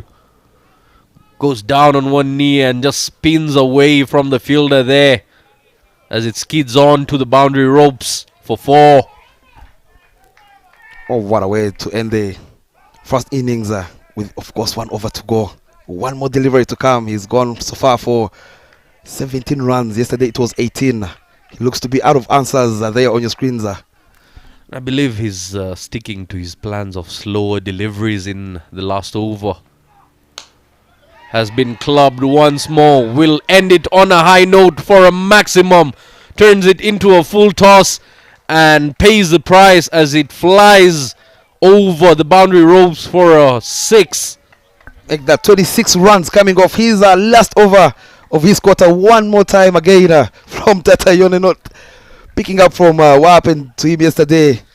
Definitely the men in green and yellow were closely watching, knew exactly who to target, and they've targeted the right man here as he's provided plenty of useful runs. Have a look at that connection there. The big carnage, of course, coming from the captain, leading from the front once again. Look at the dugout. Happy faces, of course. Why not? As Team Nigeria gets to the highest total so far in this tournament, the ILT20 Continental Cup. The second edition, of course. It is 172 for 4 after 19. Tomelo is being given the task to close off the innings. Up against, of course, the captain and his brother. Starts with down, striding down the leg side. White signal, not a good start. Yeah, it's you gotta have some nerves on you. You've just witnessed a big over, so you know the batsman is quite hot. He's striking it neat and clean and big. These are the big boys taking it on. As you mentioned, Isaac is the one that hits it further.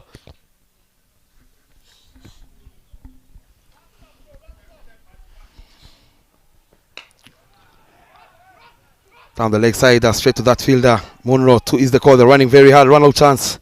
Not the accuracy of throws from the youngster. Of course, his body language fell after dropping Danladi earlier. Yeah, things like that do happen in the game, but it's all about how you move on, how you gather yourself once again and get back into the game straight away. It's never easy. Easier said than done. Hits it down the ground, that one. Crunch of the willow. The bat sounding so sweet at the moment.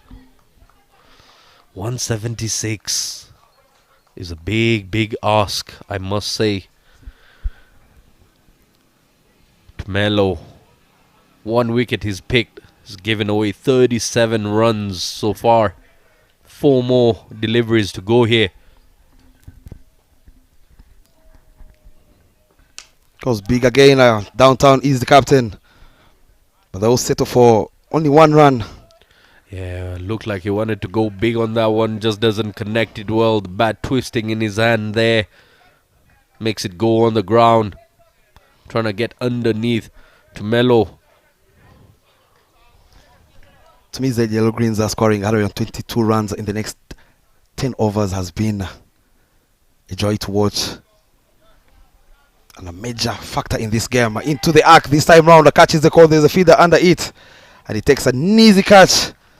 Silas picks up his second catch in the game. Yeah, and that will be departure for Isaac. He's got to depart for 4 of 3 deliveries. Or 4 deliveries now.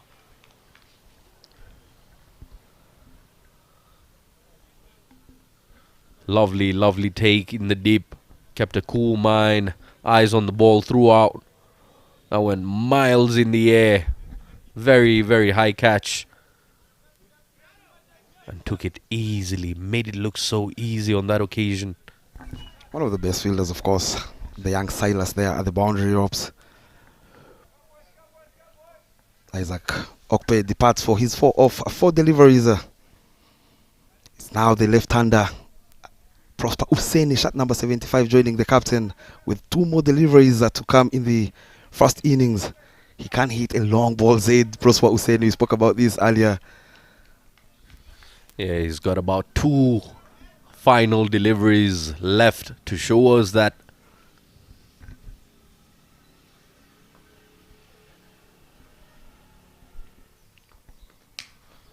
And straight away into business. Ball number 1, wasting no time whatsoever. Clicks off with a maximum. He doesn't need any sighters, is the young Prosper Hussein. Connecting that one, listen to the sound of it. Much needed again. Maximum for the Yellow Greens. Yeah, made it look so easy. Just a flick of the wrist there. And she flew all the way over for a biggie. More of Zaid Eshika, 1 shot. Very, very pleasing to the eye indeed. Go square off the wicket this time. Extra cover region running hard, and they'll settle for 2 runs in the end. Taking their total to 185 for the loss of 5 wickets in 20 overs of play. Team Nigeria will be happy with that total. It's a big, big total to chase down now for Team Botswana. We'll be catching on to that action in the second half of the game. Oh, massive total there, 185 for 5 in their allotted overs is the Yellow Greens as they walk back with happy faces. Of course, led by that man, the captain, shot number 12, 45 of 16. A very good cameo to make sure they get to a comfortable total, something they can defend. But what a game we've had here, the second match day 2. Third day, I beg your pardon, match day 2, the third game, Zaid. They've been put into, of course, bat, and they've managed to capitalize on those opportunities. Look at that batting chart. Suleiman Rosewe this time round ran himself out.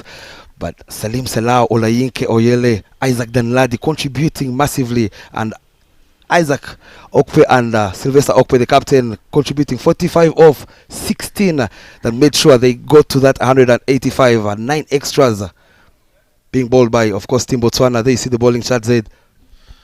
Yeah, you see the likes of Tumelo being expensive, picking up 2 wickets, but ending up with an economy of 11.5 in his spell, giving away 46 runs.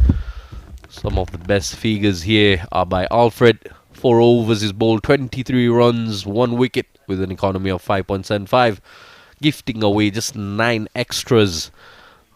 The other bowler being Maloki Muketsi with an economy of 8.5. And that will be the end of the first half. We'll be joining you shortly for the run chase. Do stay tuned.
We welcome you back to the chase of this ILT20 Continental Cup powered by Fancode, and the first game of match day 2 being match number 3. So Nigeria putting up 185 for the loss of 5 wickets. This is their scorecard. Sulman Renshaw ran out for 11 of 9, while Salim Salau put up a reasonable total of 35 from 41. Olayinka Olaleye made 45 from 30, but however there were great efforts from Sylvester Okpe, the captain, as well. Not much right home about with the bowling card list. Tomelo managing to pick up 2 wickets, conceded 46 runs. Muller picked up a solitary wicket, went for 34 runs. And Alfred picked up an early breakthrough, got a wicket, and went for just 23 runs. Other than that, not much from the scoring card there, you would say, for the bowlers from Botswana. And there it is, opening batsmen walk out, stroll out with a bit of energy, you would say, led by Karabo Montlanka together with Klassen, right? They are going to be opening the batting for Botswana. They have a mammoth ask right now. They're being asked to get 186 to allow Botswana pick up a victory. First victory for them in this ILT20 Continental Cup powered by Fancode. Won't be pretty easy, Eli. Won't be pretty easy, you say? A typical copy and paste of what happened in Abuja, I tell you. 181 for the loss of 5 is what Nigeria scored back home versus Botswana on the 28th. And then today they do better by putting on 4 more runs extra to finish off at 185. So 186 becomes the target. Well, today Botswana have enough firepower to get on the chase. They've made changes to that batting order.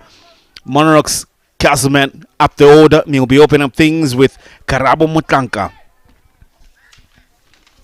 It's an in frame there, left arm fast bowler.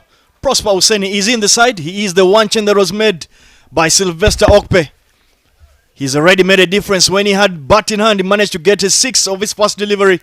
Followed that up with 2 runs. So he's already made an impact in this one, and he'll be hoping to get things off for the Nigerian Yellow Greens to keep their momentum going. An area obviously of concern for Botswana. They conceded a mammoth 130 runs in the last 10 overs. Bit of a repeat, you would say. Even yesterday, they had a fantastic first session. First 10 overs was superb. Were not able to close out that particular game against Uganda. Here we go. And Botswana are underway. Runs on the board. Morris Castleman gets off the mark with runs off the bat, opening the face of the blade on that occasion. Catching him with the toe end of his bat, as you can see him just having a look at it. This will be a crucial game, big game for Botswana. They would want to bring back things in terms of points. They're currently amongst the bottom 2 teams with no points. They want to get back, but this is a big ask for their batting lineup. Everybody needs to chip in. And what will be crucial is how they go about things within the power play. These first 6 overs will be very crucial.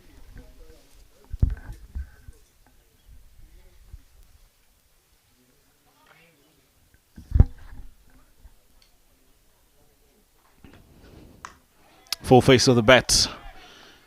Karabo Montlanka well behind that one. Prosper Husseini looking for a good start for your side. And for the very, very top heavy side that Botswana are very reliant on their top order, especially these batsmen, the openers.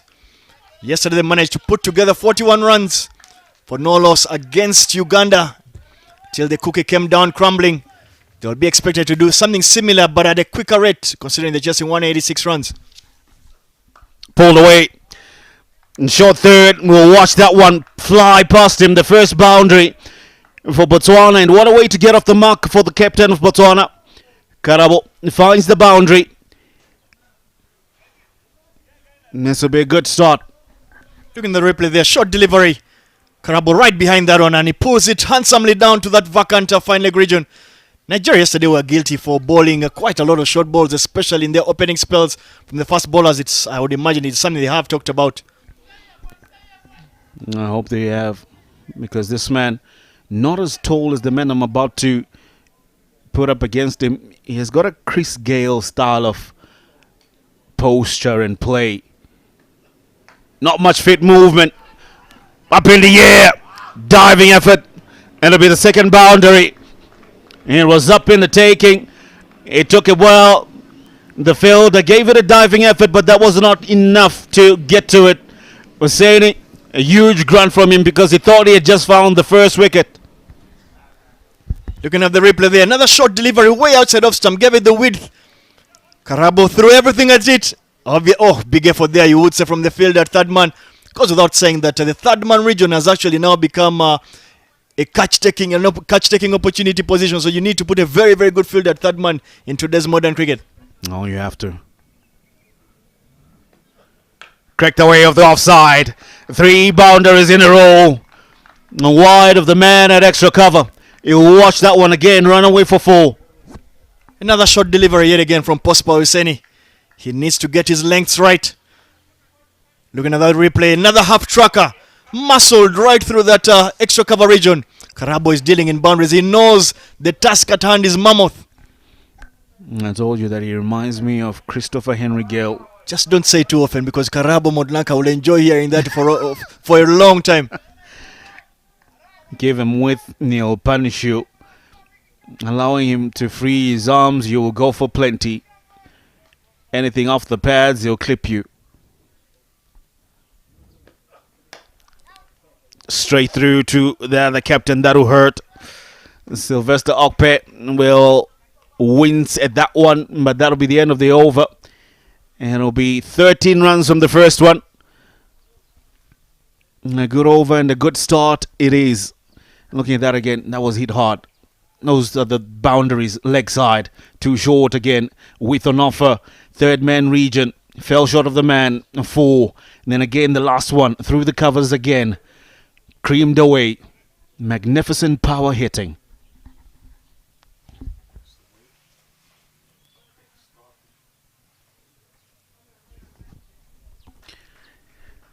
Good start. 13 off the first over. If Botswana can maintain this tempo for the next 5 overs, if they can get just about 60 or 70 runs to be exact within the power play, it will relieve the pressure.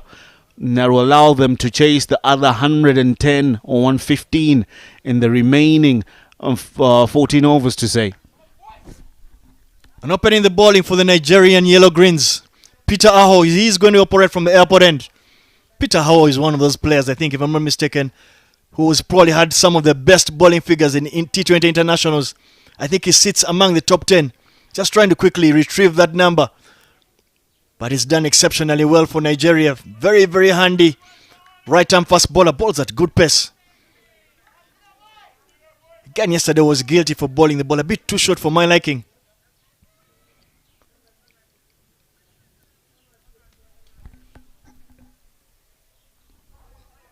Punch through the covers. And played on the up, and it'll be another magnificent start to the over. Monroe's Castleman says, I will not be counted out of the action. He gets off boundary first up.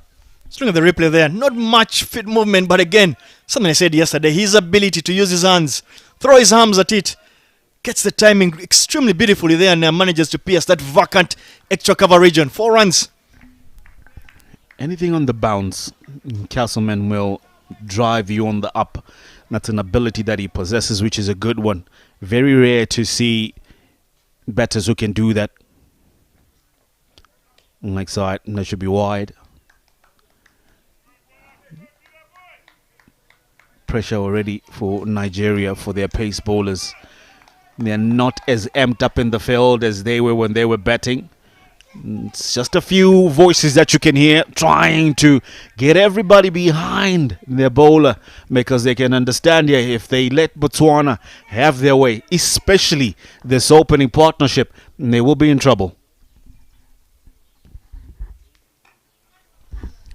Deft touch, unique. And top shot that you see only batters with confidence. Reminds me of the likes of Joe Root, who can play that kind of a delivery. Ken Williamson, you cannot leave him out of that category, and nowhere would we look to include Tawadi Eli.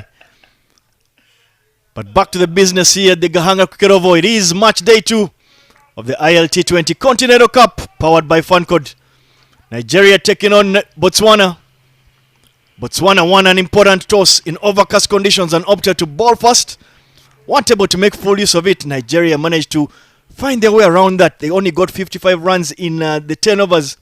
But boy, oh boy, they exploded to score 130 runs in the last 10. Another short delivery. Deft touch there yet again from Karabo Motlanthe just to get a single rotate strike there. This will be crucial for Botswana, how they rotate strike, who they choose to attack. Pitao just being given a warning by the umpire not to stray onto the danger area of the wicket. Umpires, they're very protective of that little piece in the middle, in between those stumps.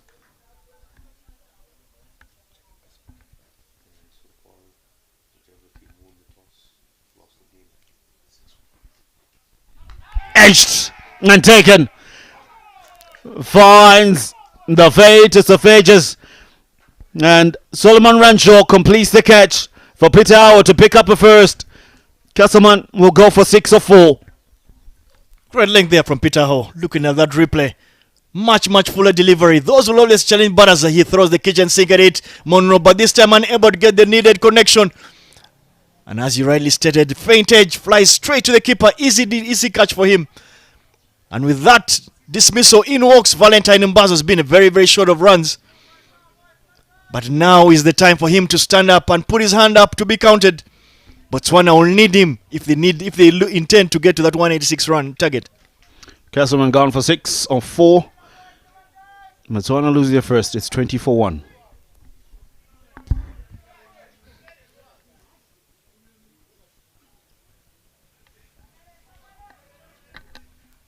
Botswana will be hoping the law of attraction does not happen here. We've spoken so often about the challenges that the Botswana lineup have had right after they lose the first wicket. They just do not seem to get anyone else to try and contribute with bat in hand. Today Botswana get another opportunity to showcase just how deep their mid order can be.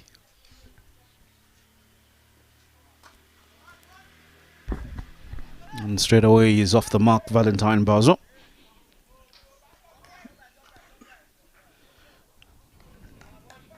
How crucial will that first wicket be for Botswana? Their temperament will be challenged, especially the middle order. They have struggled to fire in their last 2 games. One played yesterday and the other one in Abuja. After the loss of the first wicket, they just seem to crumble like a deck of cards. They'll be hoping for a different outing today.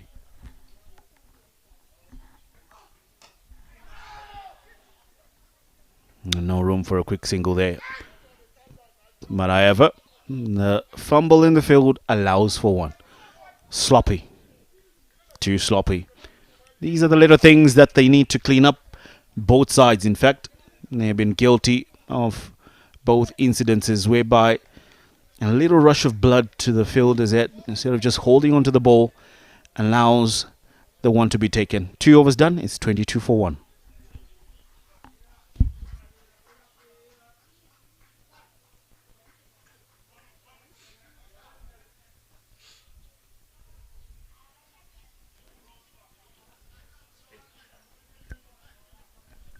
And there is a bowling change. The crafty, intelligent Sylvester Okpe recognizes that it looked pretty easy for Karabo Motlanthe against the seam bowlers. He opts to bring on himself quality right arm off spinner. He will know that obviously the matchup is in his favor. Right arm off spinner with the ball going away to Karabo. And he would have paid keen attention to yesterday's game. Karabo lost his wicket to yet another off spinner, Frank Usubuga from Uganda. The 2 fielders out of the ring for Sylvester Okpe, long on and deep mid wicket. Half chance there. They scamper through for a single. That was a very fragile moment, you would say, for Botswana. There was almost an edge to the first slip. You can still see Isaac Danladi still sitting there. He missed out on an opportunity that came to him quick and fast. And there was also a run-out opportunity. Every time Sylvester Okpe brings himself into the attack, something always happens. I actually like the way he operates. He seems like one of those very intelligent cricketers. He reads the game well. He knows when to bring himself on. The fact that he shuffles his bowlers pretty well.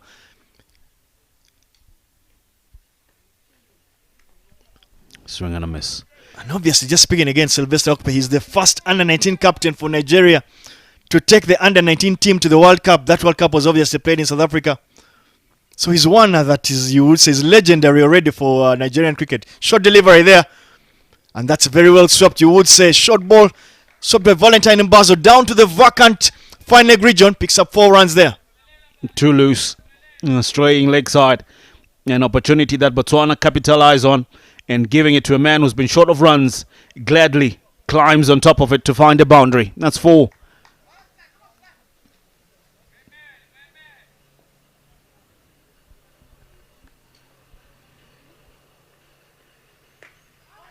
Better trying to pierce the offside, but it's a well-packed one. Just talking again about Sylvester Okpe. He's one of the few captains who bowls spin and actually likes to bowl within the power play. Many spinners want to bowl when there's lots of protection around them. Yeah, that's true. I think that's a mark about him being brave enough, not just as a spinner, but as the captain. He recognizes that he needs to bowl sometimes in very difficult situations for his team. And not just bowl, he's been successful at it. Short delivery there, you would say. Some work for the fielder, unable to keep it in. 2 boundaries in this particular over. You'll feel like Botswana picking up some element of momentum in this one. Valentine Mbazo, 4 runs to the total. Too short a delivery. It was very short. Valentine Mbazo saw it early, picked up the length, hammered it away and past the mid-wicket region. And sweeper could only retrieve it from the boundary. What a way to end the over. 3 overs done, 31 for 1 for Botswana.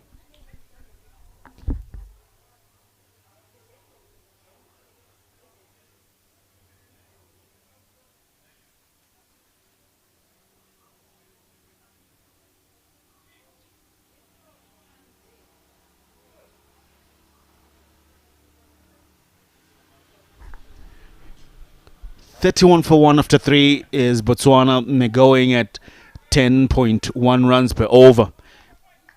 It'll be crucial that they can keep up this momentum right till the end of the power play. Yes, they've lost a wicket, but that comes with the job. Wide.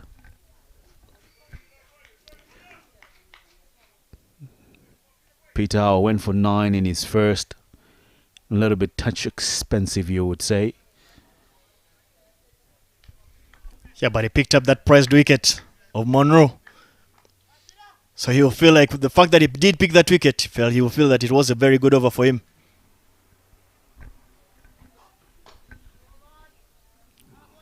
Straighter delivery. Met with a very powerful front foot defense from Karabo Mutlanka. It's that kind of ranches you feel that Karabo will know that he needs to stay on the wicket. If Botswana are to have any chance, they need their captain to bat for as long as possible at this healthy strike rate that he's operating at.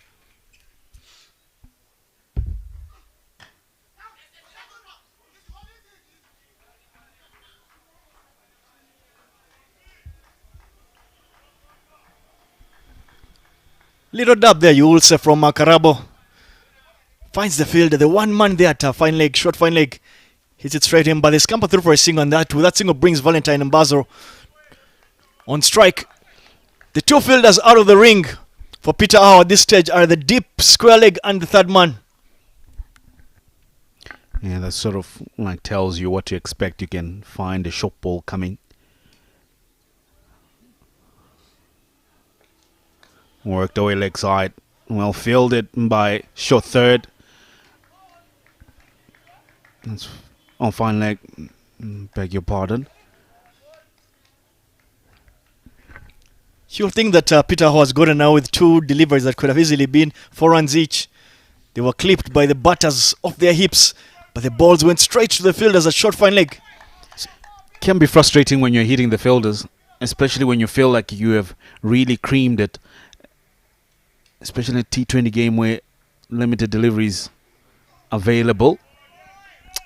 Too close to try and cut that one, Valentine. Clear skies here at the Gahanga Kirova right now. Beautiful views. We'd like to be hoping that this weather will actually stay throughout the rest of the day as we wait for the mouth-watering clash between Rwanda, the home nation, against Uganda, who are the table toppers right now of the ILT20 Continental Cup powered by Fancode. Up in the air, fielder under it. Karim Ridwan completes the catch. He almost took a fall there, but he kept his eye on the ball. And Valentine Bazo looking to pull one away. Departs. Botswana lose a crucial second wicket. Valentine Mbazo, you will see in the replay clearly there, short delivery, beaten for pace. Way late on that one. And could only get enough wood to fly straight to a waiting fielder at point. Now great catch by Karim Ridwan. Valentine Bazo. He'll depart for 9. Couldn't read the field that was set for him. He goes for 9 of 9. There was a deep backward square and third man there. You could expect a short one within the over. And indeed, it came too fast. And it was too good for him. Botswana, they lose in their second. 33 for 2.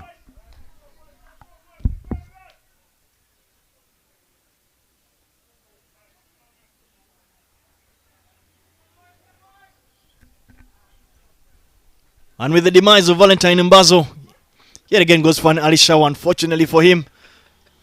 Brings Reggie Nehonde, very experienced player in that Botswana light blue. He will be expected to actually do the job alongside his captain Karabo Modlanka. But he'll know that he's up against a raring, steaming Peter Aho, who's picked up the 2 wickets so far that have been picked up by Nigeria. The Nigerians on the field have found their voices. They sense that this is obviously a key moment in this particular game. One more wicket here and they're in business.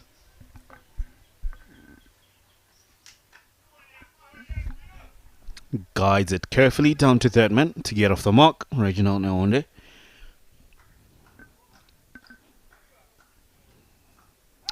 End of the 4th over, and it'll be 34 for 2.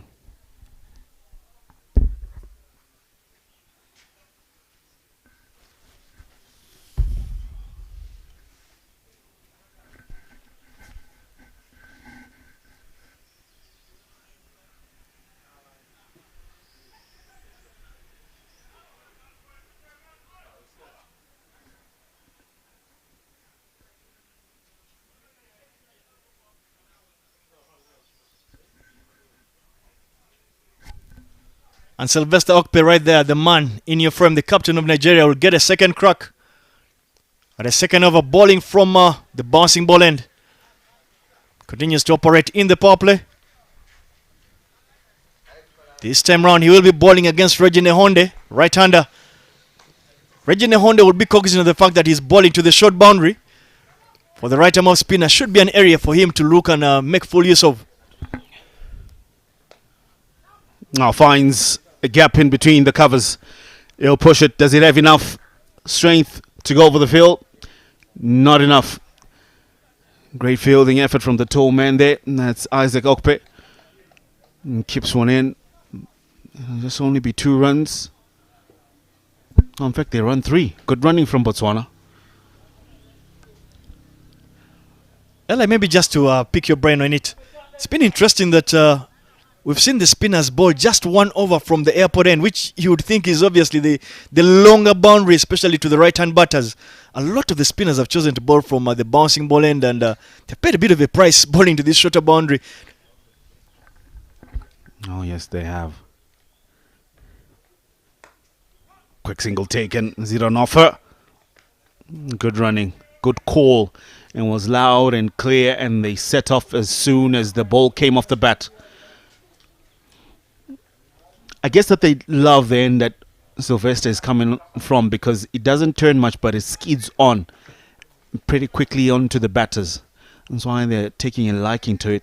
But however, if you pitch it too short or too full, you pay a hefty price.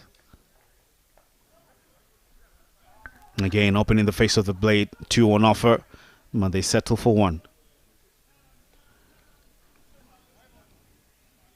5 from the first 3 deliveries of the over. I think at this particular stage, Nigeria will feel they are the happier side of the two. Especially the fact that Karabo was quick out of the blocks in that first over. But Nigeria seem to have gotten control of this particular one yet again. Quick single taken. Definite right call that you say there, Davis, because of a side that you just played a few days ago and you are well aware that their most dangerous partnership is the opening one, and then you pick up 2 wickets in the power play, you feel like you have a psychological advantage over them.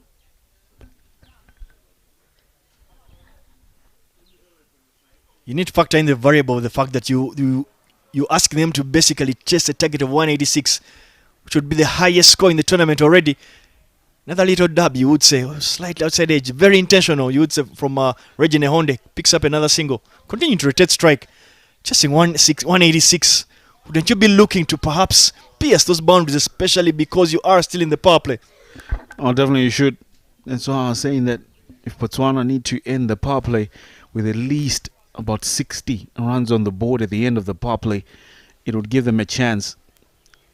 Better had it been around the 80 mark, that would be brilliant, because it lessens the load and pressure towards the latter stages.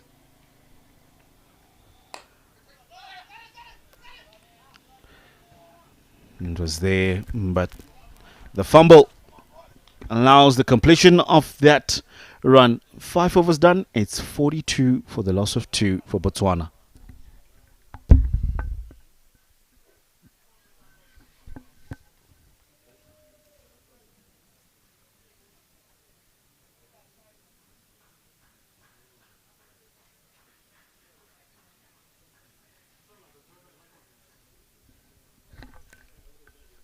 And there is a bowling change from the airport end. Isaac Okpe is going to be operating from that end. He was the man of match in yesterday's game. Picked up 3 wickets for 28 runs in what turned out to be a nail-biter of a finish against Rwanda yesterday. As you can see in your frame, the Ugandan team have arrived, obviously waiting for their afternoon clash against the home team Rwanda. Goes without saying that Rwanda have had one over the cricket cranes before.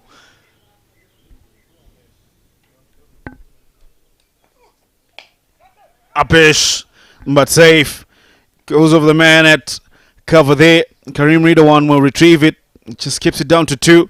Not really coming from the middle of the bat there for Karabo Mutlanka. Yeah, but good intent yet again from Karabo. He knows that this is the last over of the power play, so he knows he needs to try and maximize and get anywhere about that 55-50 mark to try and give Botswana a realistic chance of chasing the 186. Yeah, they will need that. If they can get about 15 runs of this over, they'll be happy. Down the wicket, magnificent connection. You will fetch that one over the tent where the Rwanda team is. People had to dive for cover. The 50 comes up for Botswana.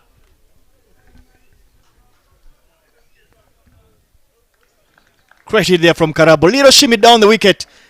Clearly looking like he's going to take a liking to the medium pace of Isaac Okpe. Karabo must be having a fly in the commentary box. We did recognize that because this is the last of the power play, he was going to chance his arm to pick as many boundaries as possible. Oh, good ball. Well bowled into the block hole. Good comeback from Isaac Okpe. No fast bowler. Loves being hit for a maximum. Returns with a fiery Yorker. But that was the hit. Shimmer down the wicket. Plenty of height. But also plenty of distance on it.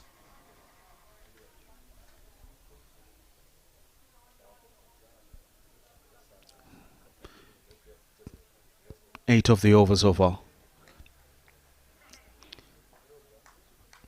Another good delivery, dot ball, good comeback. Slightly short delivery in my opinion. You can even tell from the reaction there from Karabo. He feels that he might have missed out on that one. As short as it may be, but when still no run is scored on it, it's a good delivery. Say something about you and perhaps your playing career. You must have been that kind of bowler to keep channeling quite a number of full tosses and hope the fielders will do you favors. But back the cricket here. Punch down the ground. Nice steal, but they thought of stealing one. Isaac Okpe putting on a show here of all his experience, taking the pace off that one. With just one delivery to go in this power play. You feel that Botswana at this stage already are slightly behind the 8 ball, chasing down 186. Yeah, just slightly behind it. I'll tell you what, Karabo might go for this one. Faint touch. He'll keep the strike instead. That'll be the end of the 6th over. Power play done. Botswana 51 for 2 after 6.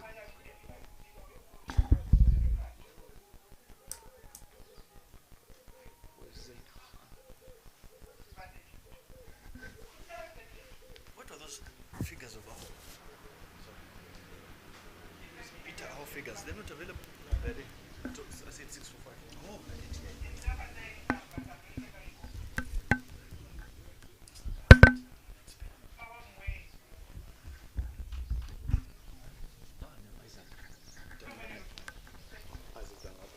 and there is a bowling change from the bouncing ball end. We'll have a chance to see the off spinners of Isaac Danladi. He was destructive with bat in hand earlier. He's the one who managed to start the momentum, shifted the gears for Nigeria while they had the bat in hand. They had struggled in the first half of that inning. They were 55 for 1. But with the introduction of Isaac Danladi, made such a big difference, propelling Nigeria to scoring 130 runs in the last 10 overs.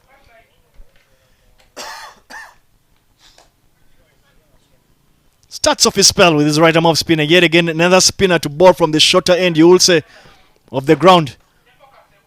But you will feel that the matchup is in his favor because he is bowling to the left-hander in Karabo Motlanka.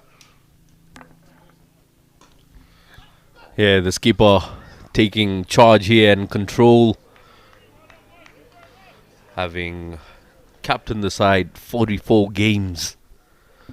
He's well aware of the conditions and what is required. Won 19, lost 24 games. Was captaining the side that scored their highest total of 205 runs. So clearly a man that knows a thing or two about a run chase and big scores.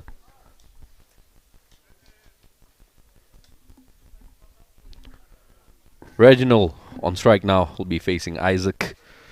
And again, a right-hander to a right-hander. Plays it in the air. Oh, takes a leap at it and just goes over. Chance of a run-out, but the throw came in towards the wrong end there. There's always a challenge once a new batsman comes out in the middle. I feel Davis, the communication gets a little bit of a bridge in between. Not just the communication, you obviously must recognize that sport, and in particular cricket, is a momentum sport that when you lose your partner, Karabo, faint, loud nick there. He walks and Isaac strikes. Not only did he do so well with the bat in hand, but he gets the breakthrough of the captain of Botswana, Karabo Motlanka. He's sent back packing. He scored 29 of 21. Fantastic catch there by the keeper. Excellent take by the keeper there, and a walk of humility. Heads back to the dugout with his head down. Straight away he knew he's nicked it. Doesn't wait for the decision. Doesn't wait for the finger to be raised. And an exciting knock comes to an end. And the troubles continue now. Karabo Motlanka has got to depart for 29 of 22 deliveries here. Spin working once again for Team Nigeria. Good captaincy use yet again from Sylvester Okpe, continuing to show his brilliance and his cricket intelligence. He recognized that Karabo seemed to be struggling against the spinner, especially the off-spinner. And he opted, rather than go with the traditional leg spinner who's done exceptionally well for Nigeria, he saw the matchup was in the favor of the off-spinner and deployed Isaac Danladi, who's done the trick and done the job. Yeah, and clearly the line on offer, and this time even the pace being variated much slower through the air. just getting a little bit of a turn, a little bit of a bite out of the surface there, getting the faintest of edges onto the gloves of the keeper. Well, and with that dismissal, in walks Tarindu Pereira. He's got a big job to do. Not just to stabilize the innings, but he must do so at a decent rate. He's part of this mid-order that has been found guilty for not having enough support to the top order.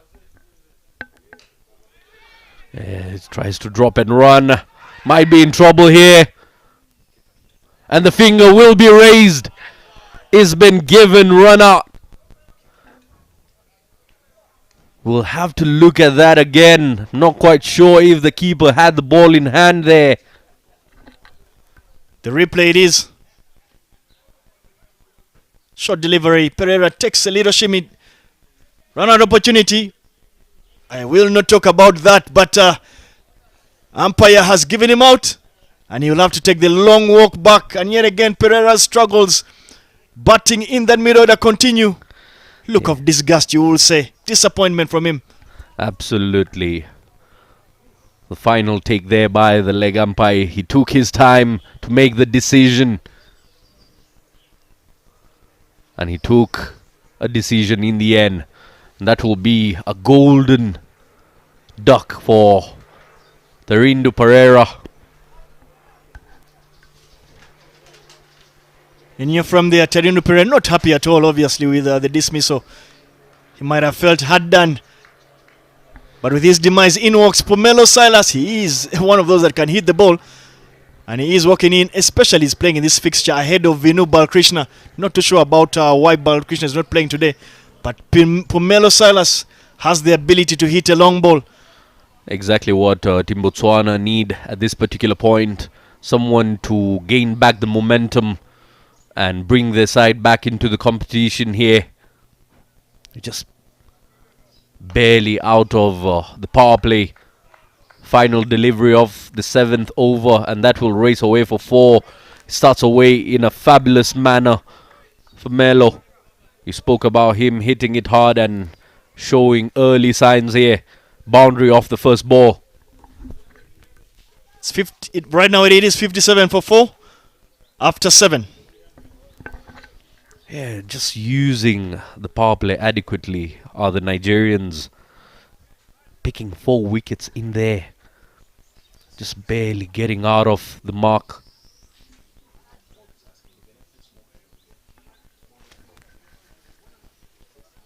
Is he talking about that one?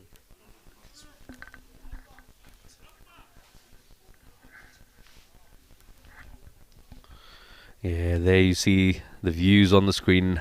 The bouncing ball trajectory of the architects. Beautiful Gahanga.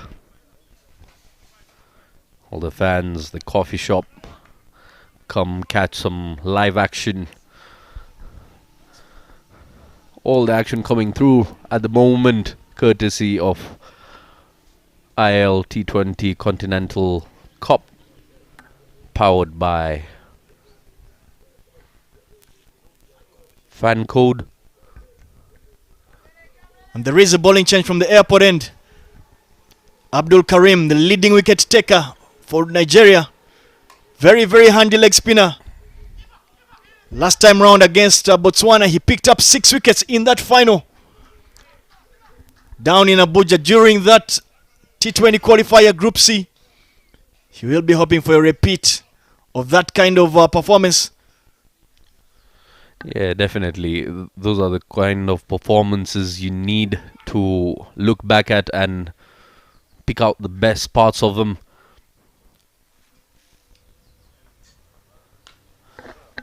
Beautifully played. Very late and lovely effort in the field as well. Davis, I would say, yes, it's a big total. It's a big task chasing down 186. 5 runs more than what they scored last time they played each other.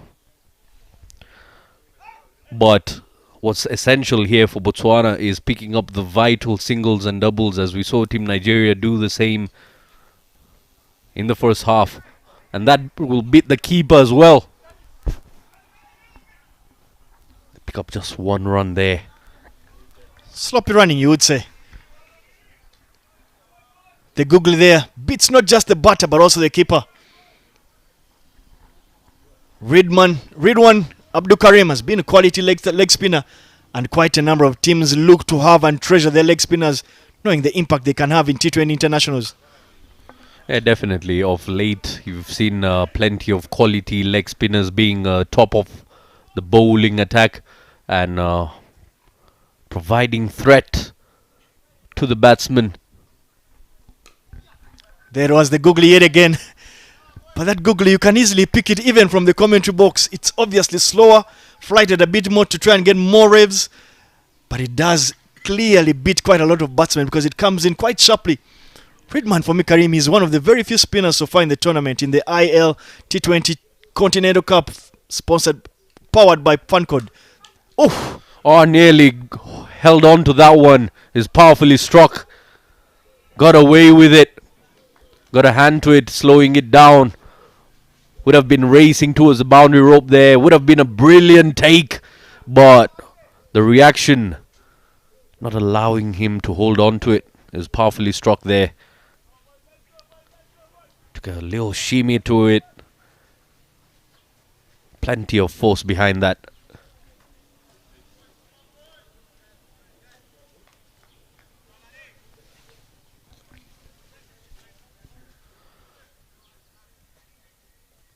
For Mello here.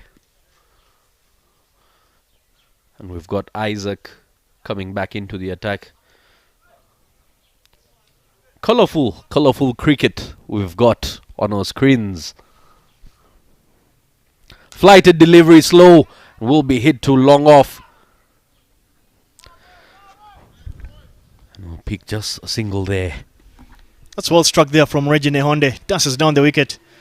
Gets right to the pitch of the ball. Unable to, of course, pierce that gap down there at long off. Tries to sweep that one. Doesn't get the best of connection. Chance of a run out. And a fumble there by Isaac. Nearly had his man. Pomelo wasn't in the frame by the time the ball had reached him. But he couldn't collect it. Swing of the replays down for the sweep shot. He was called in for the run. Ball not collected cleanly there by Isaac. And Pimelo Silas is lucky to survive. Drop and run once again. There is an overthrow, but the cover is good enough, not allowing them to pick up any extras.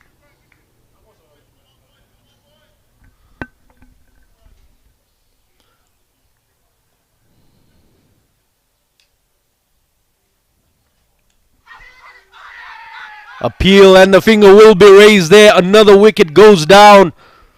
Excellent delivery by Isaac as he picks up his second. Isaac Dunladi is delivering with ball in hand. He was exceptional with bat in hand earlier. But so far he's managed to pick up 2 vital wickets. Looking at the replay there. Pitch started off stump. A little bit of turn. Faint edge. Very well collected on the second attempt by the keeper. Completes what had started off as a difficult chance. Yeah, very, very well done by Suleiman. Having a hold on that one second time around, as it just popped up the first time. The batsman getting caught in two minds, whether to attack, whether to play it on the back foot. Gets an edge, and a quick one really took off the bat that. And an excellent take by the keeper. And with that dismissal brings Tatayone yet again another example of the frailties in this mid-order from Botswana. Struggling not only to hold fort but also to accelerate as and when the need has arisen. Reggie Nehonde finds himself in a pedestrian knock, you would say, of 11 of 10 at a time when they need to try and score at a much quicker rate. But Tatayone is an all-rounder. And his team will be hoping he can get a lot of the runs he's known for at the rate that he does usually get at. The voices of the Nigerians out here at the Gahanga Kerovo. Yeah, just reminiscing of that by Botswana in the first innings. They know they're on top of their game here.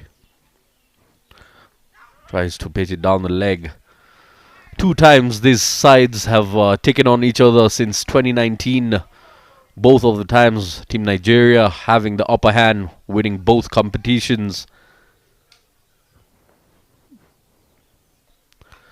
Flighted delivery just hits it past the bowler there. Nearly got a hand to it once again.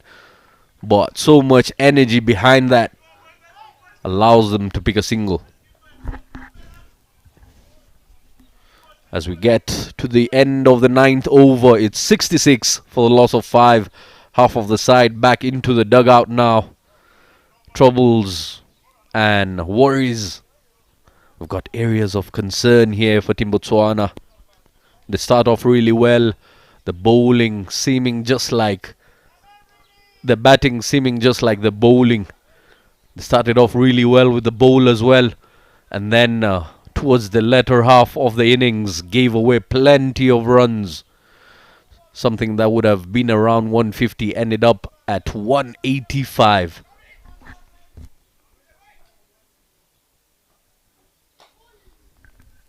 That's well struck. Very full delivery. Struck to that wide, long on fielding position. But is unable to scamper through for a second. Abdul Karim continues to operate, and the Nigerians will not mind the singles. They'll know that Botswana need quite a lot more than just that. Oh, they'll need plenty. Just back of the length delivery there. Excellent by Ridwan. The spinners really understand when to slow it down against the Botswanan batsman here. Plays it down the ground. That will go the distance. As Reginald says, thank you very much to Ridwan for providing an early Christmas gift that goes for half a dozen. Much needed maximum there for Botswana. Look at the replay. Reggie has had enough. Takes a little shimmy down the wicket and goes in the safest place on the cricket ground. Straight over the roof, literally, of the screen there. Breaks the shackles for Botswana.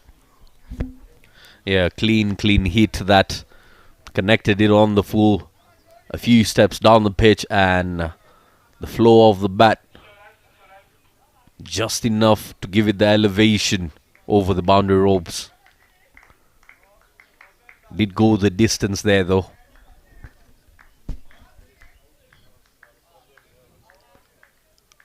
Botswana will require a similar blueprint, or like what Nigeria did with bat in hand. They will require a very, very big push in especially the second half of this inning. If they are to get anywhere close to that 186 target. Yeah, getting close to that target. Most definitely need about 2 big overs.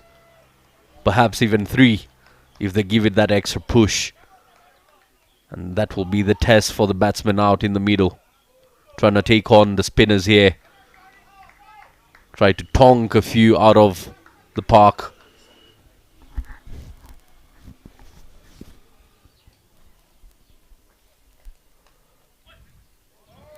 Good follow-up delivery yet again from Abdul Karim. Follows it up with a googly. Reggie unable to make use of that one. Just gets a bit of an inside edge onto his pad. Once again, the googly coming in. It's his go-to delivery. He knows he gets ample amount of pressure coming out of that delivery. Because most often you don't expect leg spinners to be bowling googlies that often. But he's decided that is the go-to. Abdul Karim is on fire. He has managed to string together 3 dot balls in a row. He'll feel confident enough to fly the deliveries, especially because he knows that the right-handers at this stage will have to hit to the bigger end of the field. Clearing that 80-meter boundary will not be easy. And one of the quickest run-ups for a spinner, that's for sure. Really charges in. It should be an over, I believe. But we'll have to wait for the confirmation here.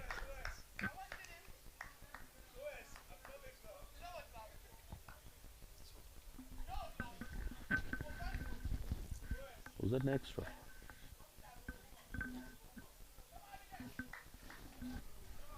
Yeah, just the confirmation there by the officials, and over it is as we reach the halfway mark.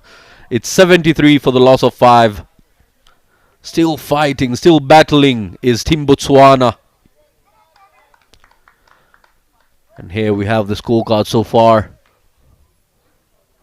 Monroe Castleman departs for 6 of 4. Karabo, the skipper, departs for 29 of 22. Valentine Bazo departs for just 9 of 9. Reginald is still in. And there is the bowling card with just 3 extras so far, allowing Team Botswana to get to 73 for the loss of 5. Excellent bowling by Isaac Danladi with an economy of 5. He's picked 2 wickets so far. Speaking of Isaac, he's back into the attack here. This time coming in from the pavilion end.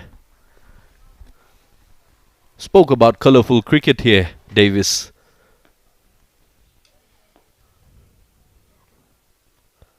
Look at the turn, look at the bounce that Isaac is getting off the surface. Not too often do batters actually leave deliveries in T20 cricket. But Tatayone not having an issue with that and lets that one go. But Isaac is getting some punches out of this wicket. Each time he slows the ball down, gives the ball a bit more air. He's getting a couple of raves that are getting some turn for him. So he's doing a job that his captain Sylvester Okpa would have really, really appreciated. Yeah, most often you find bowlers asked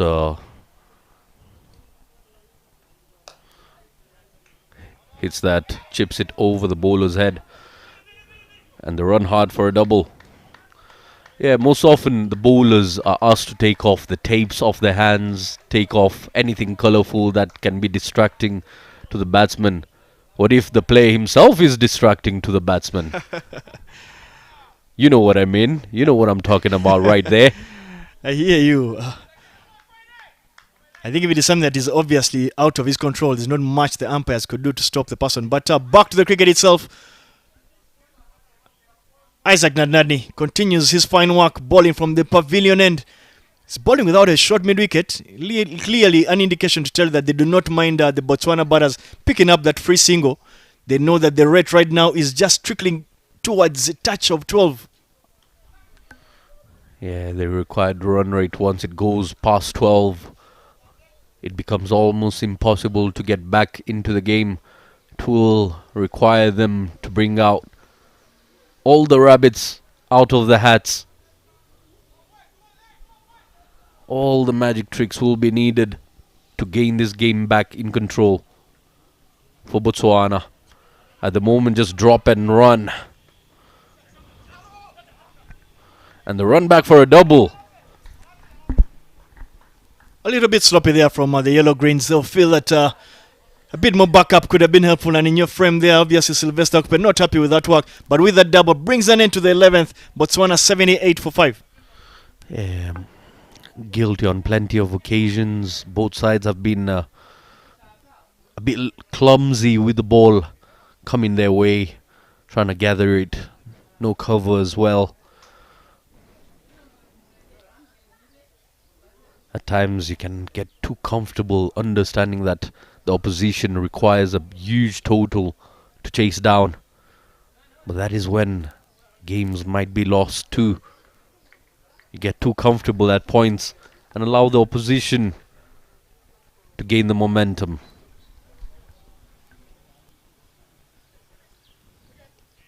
From one Isaac to another. One Isaac operating from the pavilion end to the other Isaac operating from the airport end. They will know that this passage of play is extremely important for Nigeria, that they do not allow Botswana to build any form of momentum. Something you'll think that Botswana were caught off guard and criminally obviously paid the price for in the first inning. They allowed Nigeria to get back into the fixture. Yeah, and it'll be keen to watch when exactly do the Botswana side put the foot on the gas and get going. When do they shift gears? When do they look for the big shots? When do they look for the 2 big overs that they desperately require at this stage?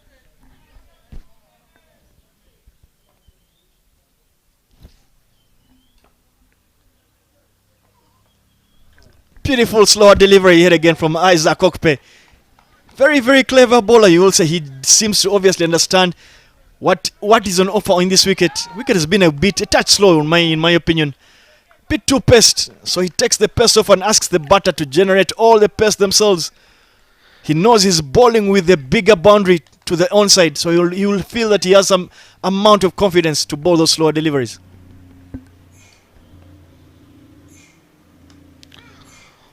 Gets the lucky edge up and over. Off she goes to the boundary ropes for 4.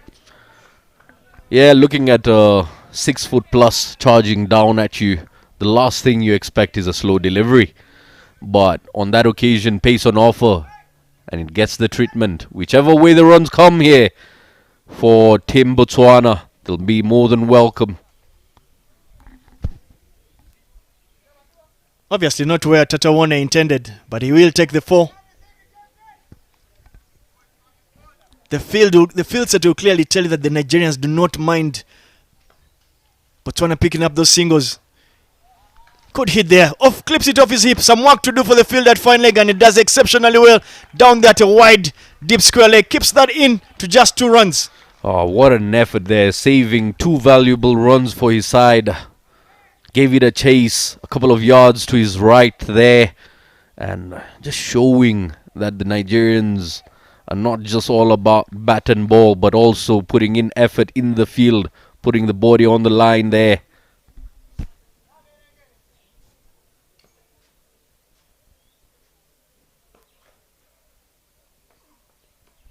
Beautiful slower delivery yet again from Isaac Okpe. Good exhibition there of off-cutters, you would say, from him. And with those off-cutters, he's managing to keep the Botswanan attempt to get out of, to pick some momentum in check.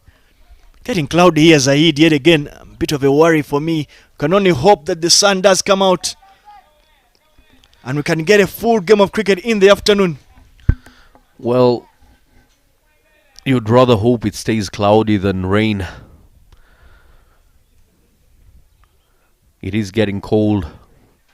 The afternoon is getting cloudy as it was in the morning. Slower delivery once again. Deceived by the variation of pace of Isaac. He's using that so well. It's never easy to read. And that will mark the end of the 12th over. It's 87 for the loss of 5. Yeah, talking about Isaac there, Davis. 6'2", 6'3", coming down at you. Big, wide, broad shoulders, charging in. Ends up giving you a slow delivery on a slow track. Yeah, not much of what you'd have expected, but he seems to be in a little bit of discomfort down there as he walks towards the Nigerian dugout. Perhaps to get a quick look at that. And notably, obviously, the trainer for Nigeria is a former Nigerian international, Olympio. He was an opening bowler in his heyday, but he's giving back to the team. Yeah, Isaac earlier on got hit by the skipper, Karabo. It was firmly hit in, I believe it was in the first over itself. Being struck powerfully. Loud appeal. The hands go up there, waiting for the umpire's call. The keeper cannot believe it. And very animated appeal here by the Nigerians. And a shake of the head by the umpire. Looking at the replay there. Tatayon has had enough. That's pitched way outside of stump. Look at the many times people will tell you that each time a batsman looks backwards after playing a shot, more often than not he's guilty. Yeah. But this time around gets out with it. For me, on that occasion, is the synchronized appeal of the keeper and the bowler at the same time. This time goes in the air and over the fielder's head for a 6. The fielder can just watch it sail over his head for a maximum. Short boundary comes into play there from Tatayone. Hits towards the short boundary. That boundary is most probably not more than 70 meters. It's right into the arc of Tatayone. He hits, goes big, clears that mid-wicket region. Not much the fielder could do there. Tatayone, for me, the intent in his last attempts, you would say the deliveries he has faced, he looks like he's a man that has had enough. He's had a look, but he feels that it's time to go. This time goes up. Fielder trying to get underneath it. Nearly took it on. Excellent effort that. Sylvester there. Nearly taking on an exceptional catch.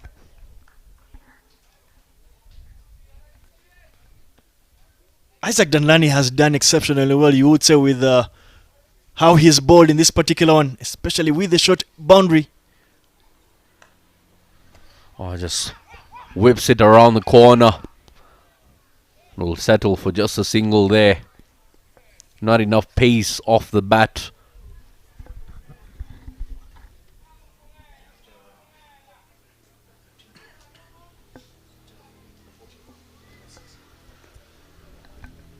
Final delivery. Again, it's a half tracker, but he was going down the leg there. No run taken. End of the 13th over. It's 95 for the loss of 5 now. Required run rate is exactly 13 per over at the moment. And they're moving at a steady 7.31.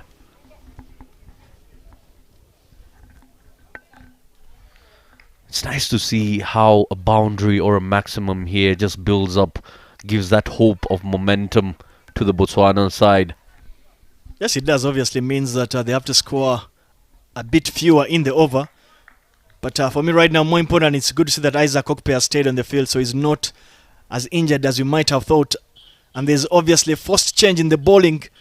Isaac takes a break and Abdul Karim returns with his leg spinners. Starts off with a googly. Beautiful delivery to begin with, and cramped him up for room there. Just being a bit watchful is Reginald as he tried to charge down to the pitch of delivery. But Ridwan, being sharper, just drags his length a bit back. Not this time around. This time he's been slapped to the scoreboard for a maximum. Could catch down there long off, you will say, from Isaac Okpe. Of course, the catch will not count because it ricocheted off the scoreboard. Full delivery. Reggie Nohonde gives everything at it, throws everything in the kitchen sink. He manages to get that much needed 6 runs. Maybe that's the boundary to give them a bit of momentum going forward. Yeah, getting the full treatment. Once again, charges down, sweeps it. It's rare to see batsmen do that these days. Taking a shimmy down the pitch and then going for a sweep shot. Extremely rare, but you can tell again from Tatayone's grunt on the field. He's disappointed that they didn't actually make full use of that to try and run or scamper through for 2. Yeah, still trying to target the spinners here as he comes much slower, getting to the trajectory. Going for the big shots like that, but misses it. Just the drift there by Ridwan on that occasion. Playing in the channel of the delivery. Trusting that Tatayone is looking to go yet again big on the mid-wicket boundary, yet he can go straighter. Much better. I think he's listening to the commentary and clears the straight short boundary with much ease. Maximum 2 sixes in this over. Not sure how loud we are here in the commentary box because the batsmen can clearly hear us. And they've adapted to what we're saying. Smashing the boards. Straight as a narrow. Bang. Down the ground he goes for a maximum. Second maximum of the over here. Tatayone is just exploding at the moment. Edge. And will be taken. And another wicket falls just as we thought. things might be happening here for Botswana. Tatayone has got to depart for 23 off 18 deliveries. Another googly gives Karim Abdul the returns. Good finish to the over. Obviously after suffering quite a number of hits, but he finishes that up by picking up the big wicket of Tatayone. Yeah, he'll have the Another googly final. cramped for room, rare, and very well taken yet again by the keeper on the second attempt. He'll have the final laugh there. 2 maximums coming off that over and finishes out with a wicket. A much needed wicket. And the breakthrough was needed. But a really good knock. 108 on board for the loss of 6 after 14 overs. Last 6 overs remaining here. Ridwan Karim. 1 wicket, 24 runs in 3 overs of his spell. And there is a bowling change now, as a pace bowler will be coming in from the pavilion end.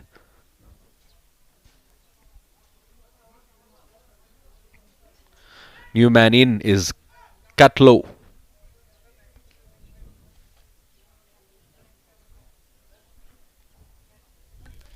And with the completion of Isaac Nadlani's quarter, Paul Fovers considered just 23 runs, 23 runs. Managed to pick up 2 scalps in there. There is a bowling change from the pavilion end. And Ubel will get an opportunity to showcase what he can do. Especially good time to bowl with Botswana needing 78 runs off just 36 deliveries.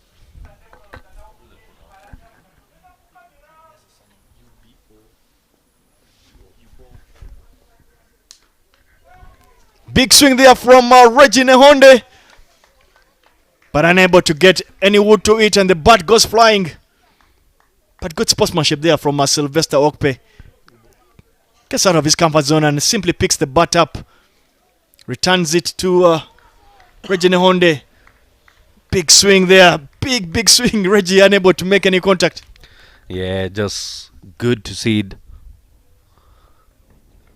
The bat not going to any fielders. Happens at times, but that tells you the power behind the swing. Giving it all. Reginald is on the move as well. He's on 31 off 26 deliveries here.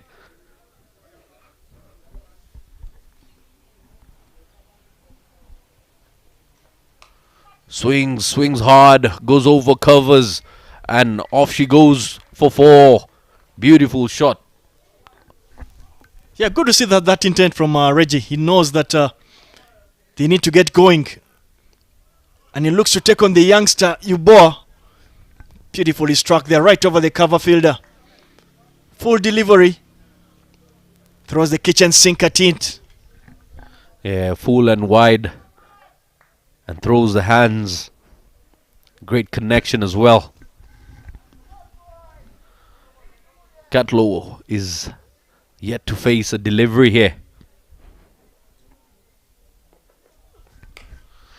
Went miles in the air, fielder getting underneath it. And a catch has been spilled. Isaac Okpe down there long of the guilty party for not completing what looked like an easy chance. Reggie Nehonde skied that one, got only high to it, no distance. The replay will tell you so. Very well bowled from the youngster. Had an opportunity of picking up his first wicket. Got under that one, Isaac. Reggie Nehonde goes big yet again and hits that into the gap at the wide long on. Reggie Nehonde is playing a lone hand here, Zaid. Yeah, running and rubbing salt onto the misery and to the injury there right after the drop. He's been struck for a boundary. The smile you saw on his face after the drop was out of agony. Went miles in the air. Had all the time in the world to get underneath it. And he's got a big pair of hands. I just wonder how he spilled that one. Oh, excellent take there. Sharp effort at point. And with that, Singer brings an end to the 15th over. Botswana 119 for the loss of 6. 67 from 30 deliveries.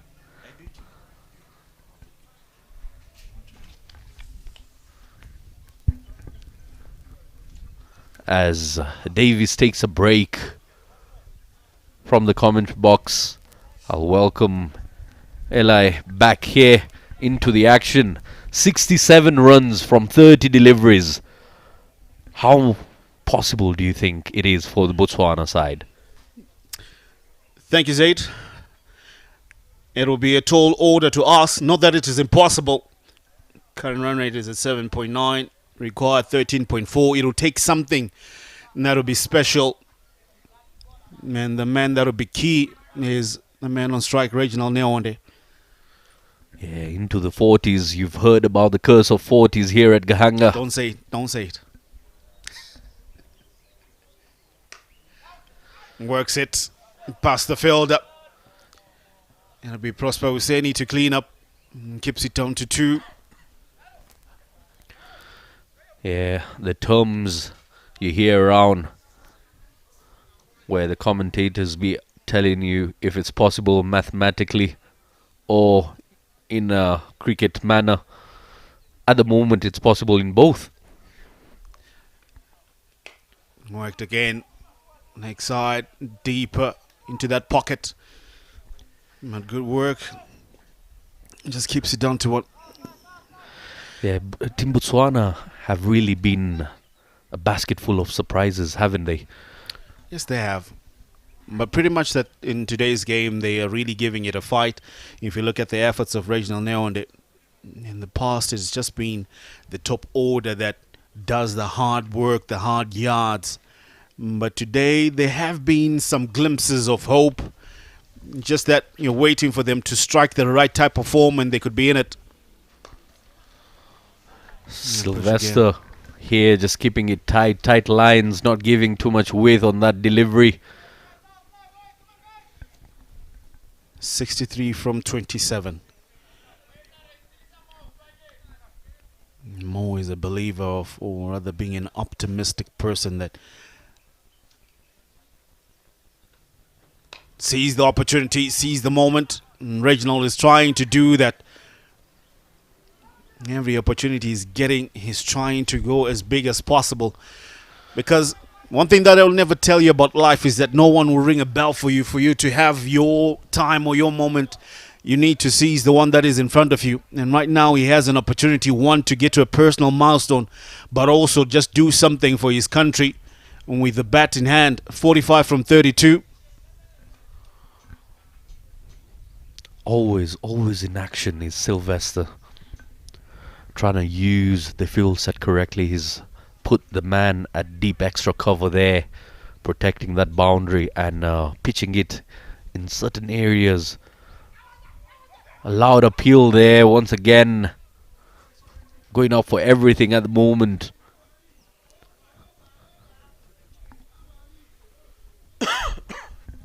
Not given there, and that will be the end of the 16th over. 124 for the loss of 6.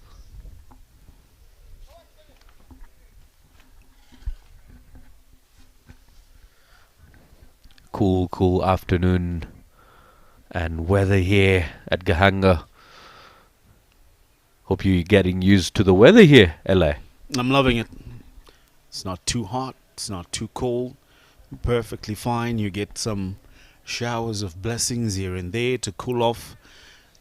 Just see plenty of you guys wearing jackets, and I wonder what's wrong with you guys. Well, at times you might be heated up by the action of the games. We've got used to the conditions here. Now I'm loving the conditions. But if I can tell you where it is really hot, it's out there in the middle where you have Katlo Pate with Reginald Neonde and Sylvester Okpe just giving out some fielding instructions because Prosper Husseini is being brought back into the attack. And the big left arm. It's time for some seam. Pace on offer right now. And Reginald is on strike, 4 away from a half century of 33. Toshaw tries to pull it, comes off the toe end of the bat. And the throw is off, they get one, he gets to 47. Was a sharp throw, but not accurate. Nearly had his man there. Quick arm just coming in. And this is exactly why those extra runs were required by Nigeria in the dying parts of the innings up front. We saw them pushing a bit extra, the skipper giving it a tonk around the ground, getting into the 40s himself.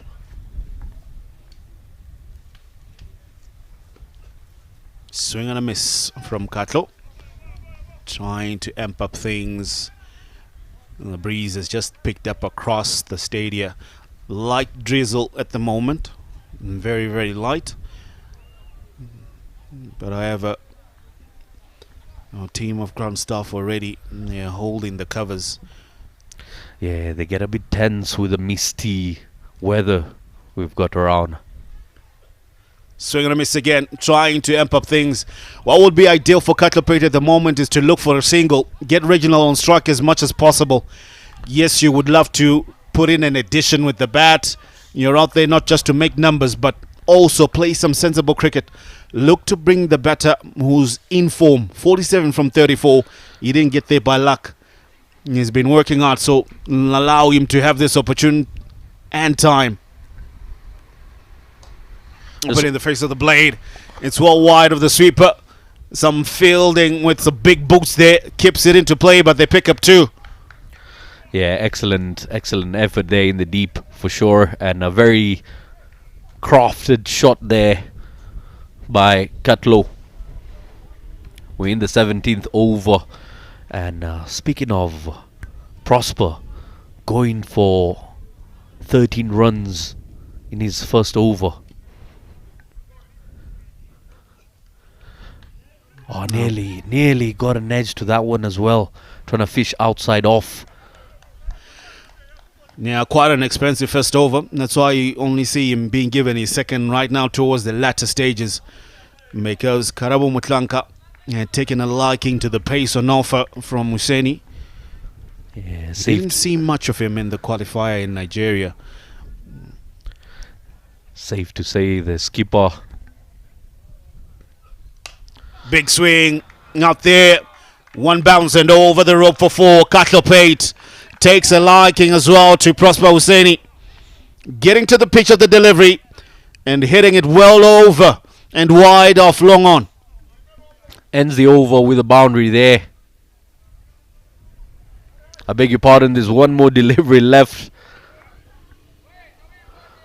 Just the placement of that shot up and over covers for four. It's a very crafted shot once again. Katlo joins in on the fun here. And he'll keep strike into the 17th over. 18th over rather. 17 overs done. It's 133 for the loss of 6 for Botswana. Yeah, 53 now needed of 18 deliveries. Do we have a Dre Ross? Do we have a Christopher Henry Gale out there in the middle for Botswana? Do we have a Brandon McCullum?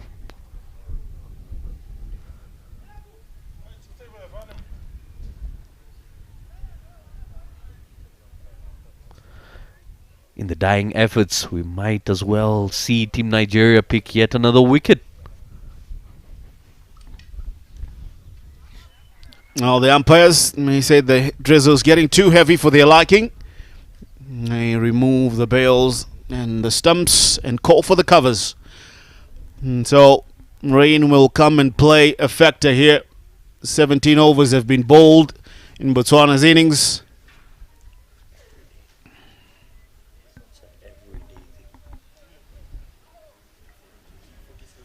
And they're on 133 for the loss of 6 as we see the covers coming on quickly.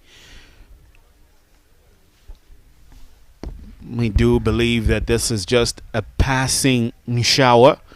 And so do stay tuned in and locked in as we'll have a slight rain delay. Botswana's betting card at the moment. Monarchs Kasamen put up 6 of 4. Karabo Mutlanka 29 of 22 trying to lead from the front. Valentine Bazo, he had a brief cameo, 9 of 9. Reginald Leonders 47 of 34 will be the pick of Botswana's bowling card, as well as Tatayana Tosses 23 of 18.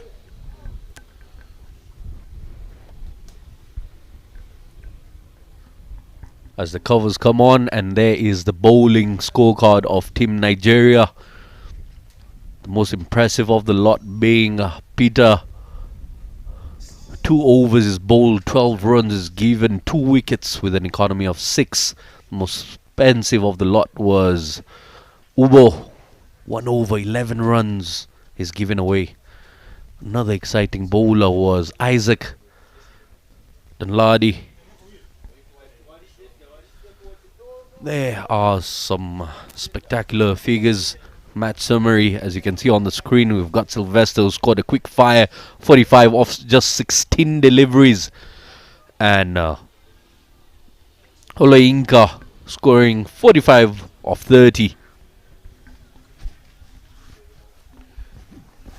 As it stands with 3 overs remaining, Botswana needing 53 as we take a break because of the rain.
the two batters.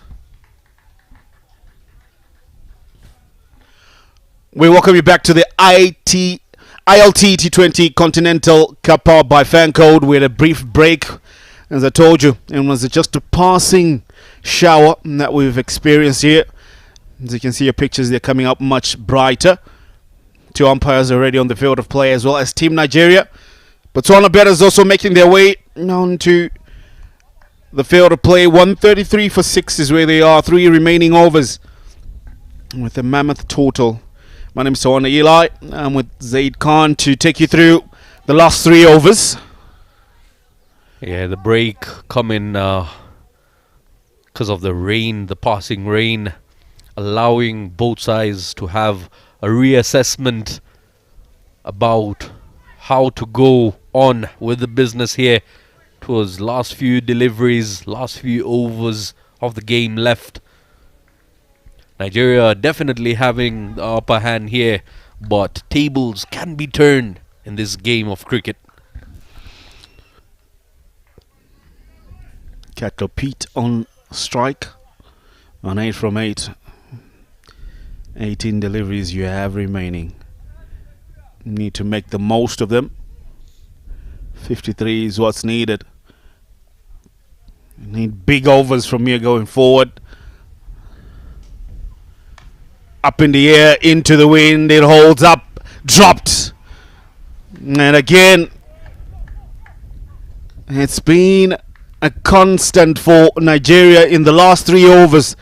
And they've been dropping wickets. And especially in the big frame out there. You can see the ball was hit, not firmly hit, was in the air.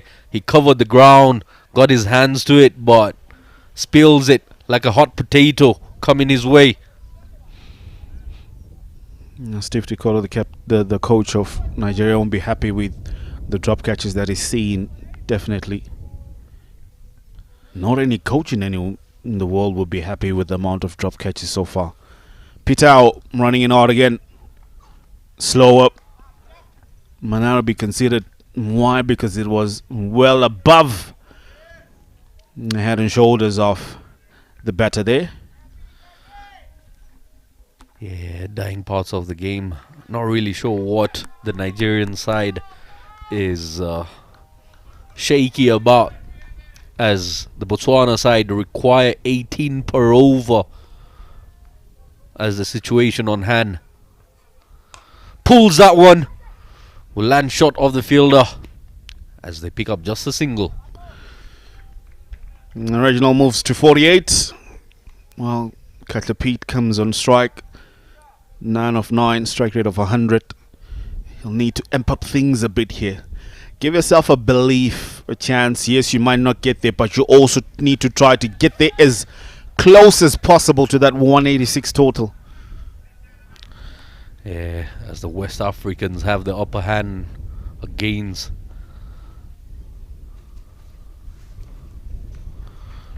inside edge, they are running hard. Will they come back for 2? Shout of no from Reginald, just keeps it to 1. He'll be on strike on 48 from 35. A lone ranger he has been up there in Botswana colours. He has played a fine knock to get to his 48 of 35 deliveries here. Been trying to fight for his side. Just didn't get the support by the rest of his teammates. Big swing straight. And fielders trying to cut it off. And they do, but he comes back for 2. And he'll get to 50. Reginald Neonde, 50 of 36. With a strike rate of around 138, he will raise his bat. And his teammates will shower him with some adoration. He struck 2 4s and 2 maximums. Yeah, he's put in a brilliant effort there for his side. Not a big celebration, as he knows the job is not yet done.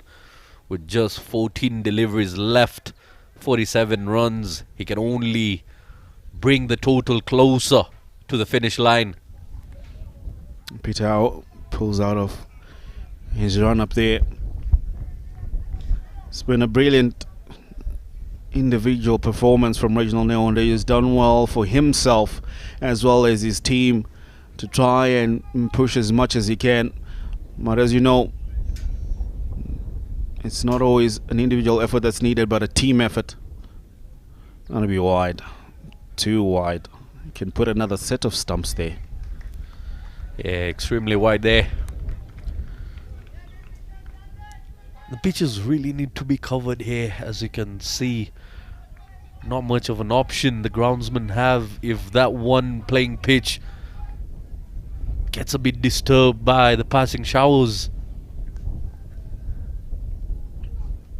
Pulled away.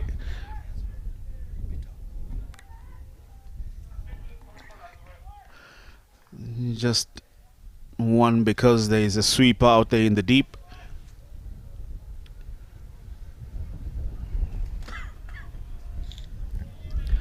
As the breeze is picking up here at Gahanga. We're getting closer and closer to the end as Catlow will be facing Peter.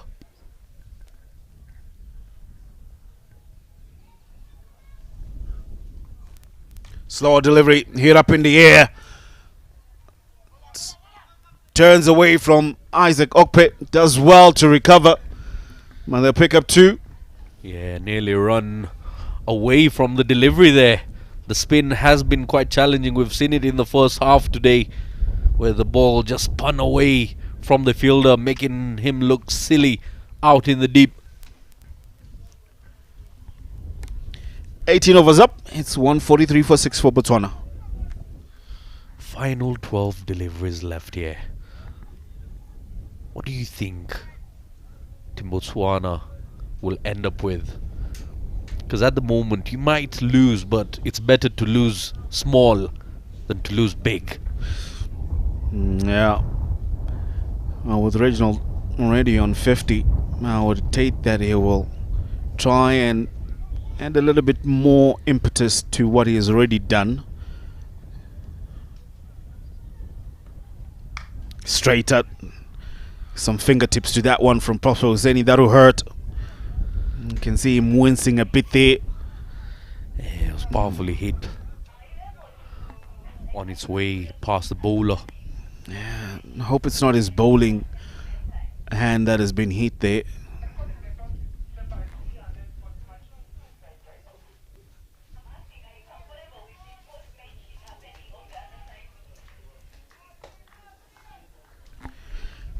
$144 for 6. Catlopate on strike 12 of 11.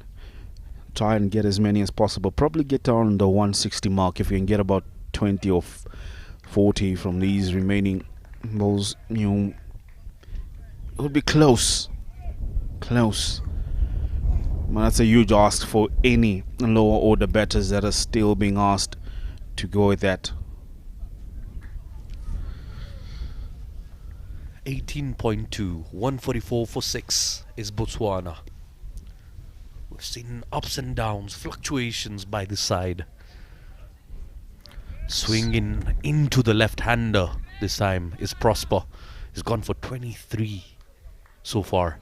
Started off expensive. Finished his previous over with a boundary.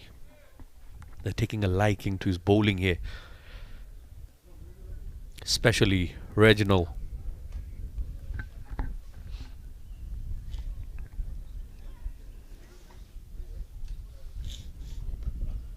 Coming down the wicket still.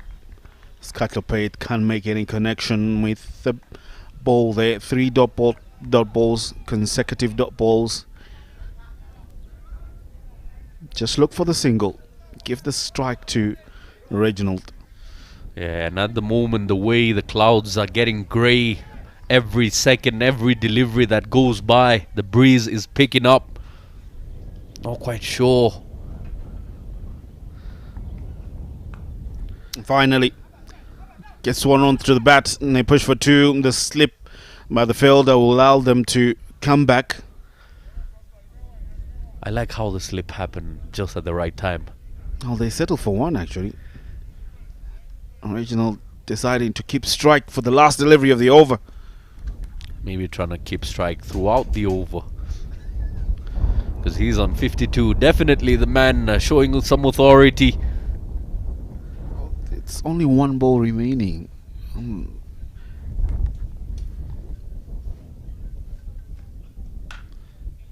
Crunches it down, coming off the toe end. He'll pick up a single, which will mark the end of the 19th over. It'll be 146 for 6 after 19 for Botswana. Yeah, and the same man will be on strike once again. 6 legal deliveries left.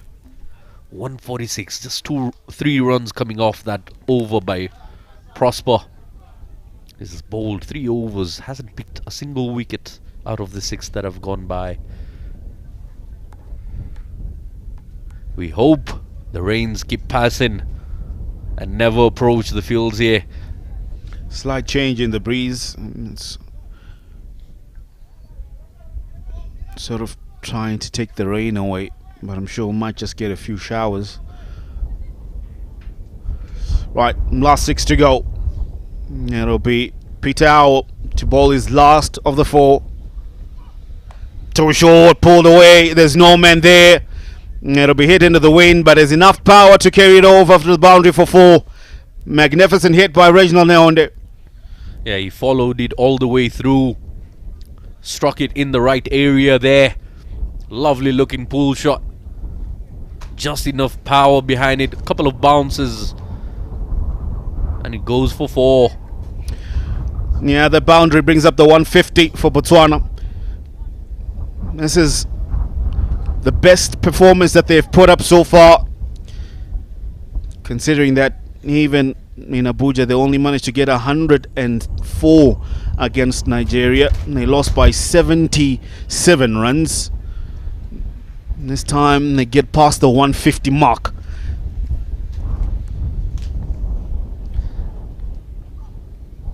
Wide. Peter Howe feeling the pressure of the last over. That boundary, working on his psyche. Yeah, trying to minimize the damage here, but gifts away extra runs. Boundary, then wide to follow it up. Reginald is having his time out in the middle. That'll be wide again. That umpire, Peter, belongs to the umpire. As long as you stray towards that one. Yeah, and off goes the hat of the umpire with that breeze. 2 back-to-back extras coming off Peter. 2 wickets to his name, Peter, in the 3.1 overs. 28 runs against him. Slower delivery. He pushes just for 1. Just get a feeling that Peter was just going through the emotions of bowling the last over. Knows pretty well that this one is in the bag, but his captain still requiring him to finish off well. Yeah, and Botswana seem to be stuck within that range of 145 to 150. Getting to 153 now. Final 4 deliveries left. That will be given. The finger has been raised and Catlow has to depart. Faint edge, faint Nicky would call it. He know it, everybody know it, and that he's out. And he has to take the walk back, coming down the wicket. Almost catching that one around the shoulder of the bat there. And he takes a walk. Catlow, 13 from 16. Yeah. 153 for 7. Is where he leaves his teammate. Strike rate of 81. There's a back of the length delivery there. Just getting a whisker to it. Comfortable gloves of the keeper. Collecting that one. Peter picks up his 3rd.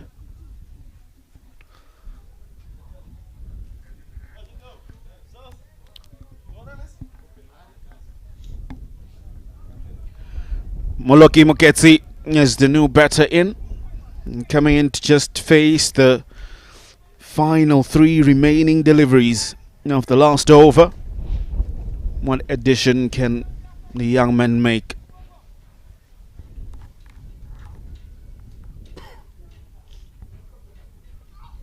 Big swing, leg side.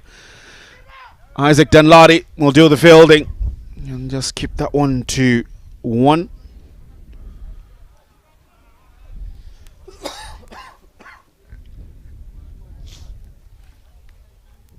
Yeah, they've given away plenty of runs and they've scored plenty of runs too, but not enough to make it to the winning side. Won't be crossing the line, will just be nearing it. But great effort this by Team Botswana. A couple of things they would have done better early on, especially the likes of the captain himself. If he would have hung around a little bit more, this total would have been a bit different here. Pretty much. You just get a feeling if Botswana had 2 or 3 batters that had pushed in or chipped in with the bat, they would have gotten there. If they can get 154 with those that have already made an effort, just get a feeling that they're 2 batters short. Pulled away. Deep mid wicket will slip in covering that one. They push for 2 and they come back. Yeah, the slips and slides of Team Nigeria here, working out in the deep. And that will be the end of the 20 overs as Team Botswana end on 156 for 7. Nigeria win this one by 29 runs. They comfortably pick up another 2 points. And picked up 2 yesterday and they pick up 2 again today. It'll be high fives, but they had to work for it. Botswana put up a valiant effort in the chase, scoring 156 for the loss of 7 wickets.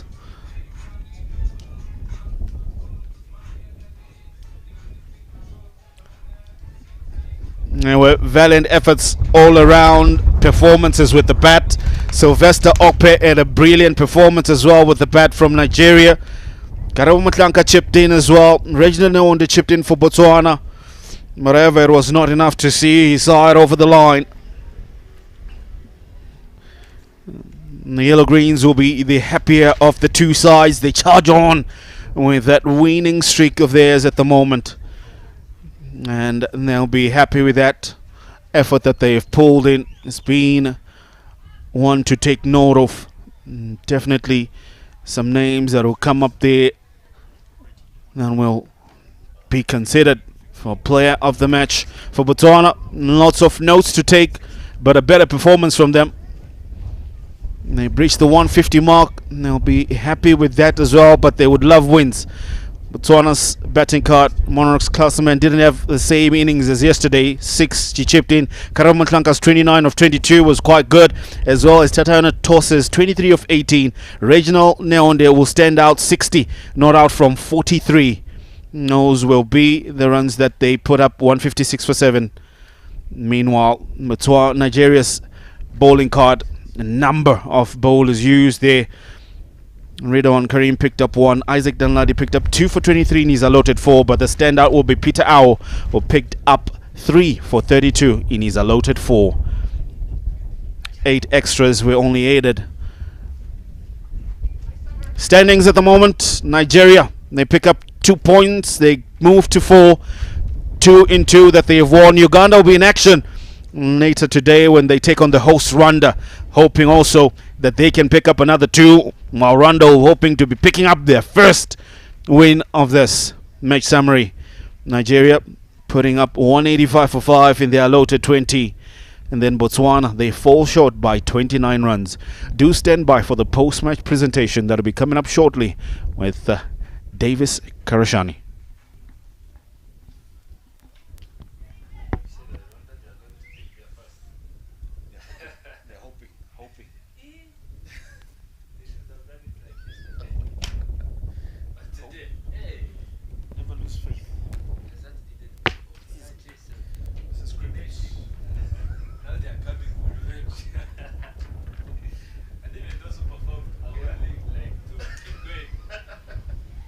Seems like the minimum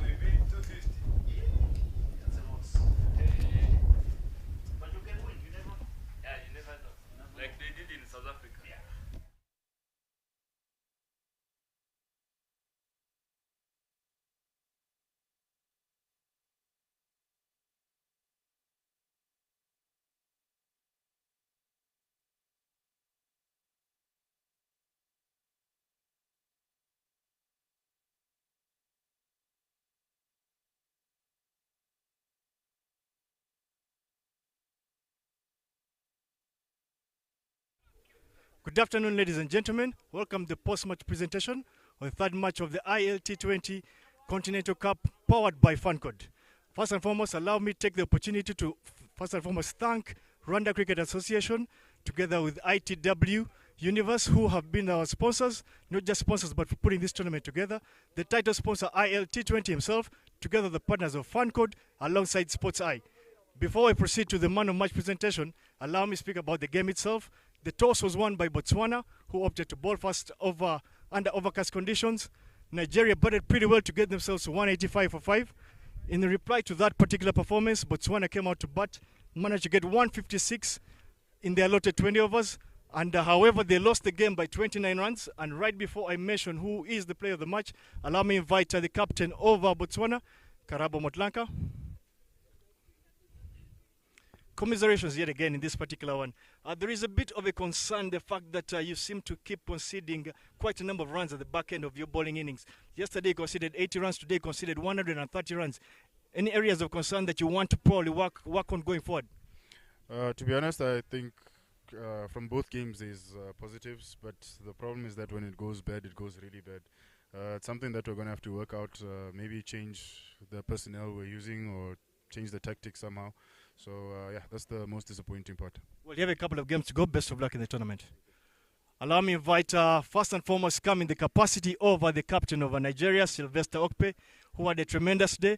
But first things first, what were your thoughts, obviously losing that particular toss? At the toss you said that you'd have loved to bowl first. You lost the toss and you were pushed it into to go and bat. You struggled at the first half of the inning, but what do you have to say about the 130 runs you scored in the final 10 overs? Well, it's one of those conditions where you're not certain of what to get. I felt the guys did really well to keep wickets, which helped us to be able to maximize the opportunity at the end. So I think that was it. Right, very well done on that. Obviously, you shouldn't leave. Just before I mention who the man of the match is, allow me to introduce obviously the man that will be awarding yourself, Sylvester Okpe.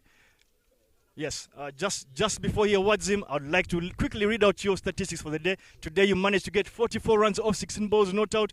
But however, with ball in hand, you bowled 3 overs and conceded only 22 runs, earning you the man of match. You will be receiving your man of match award.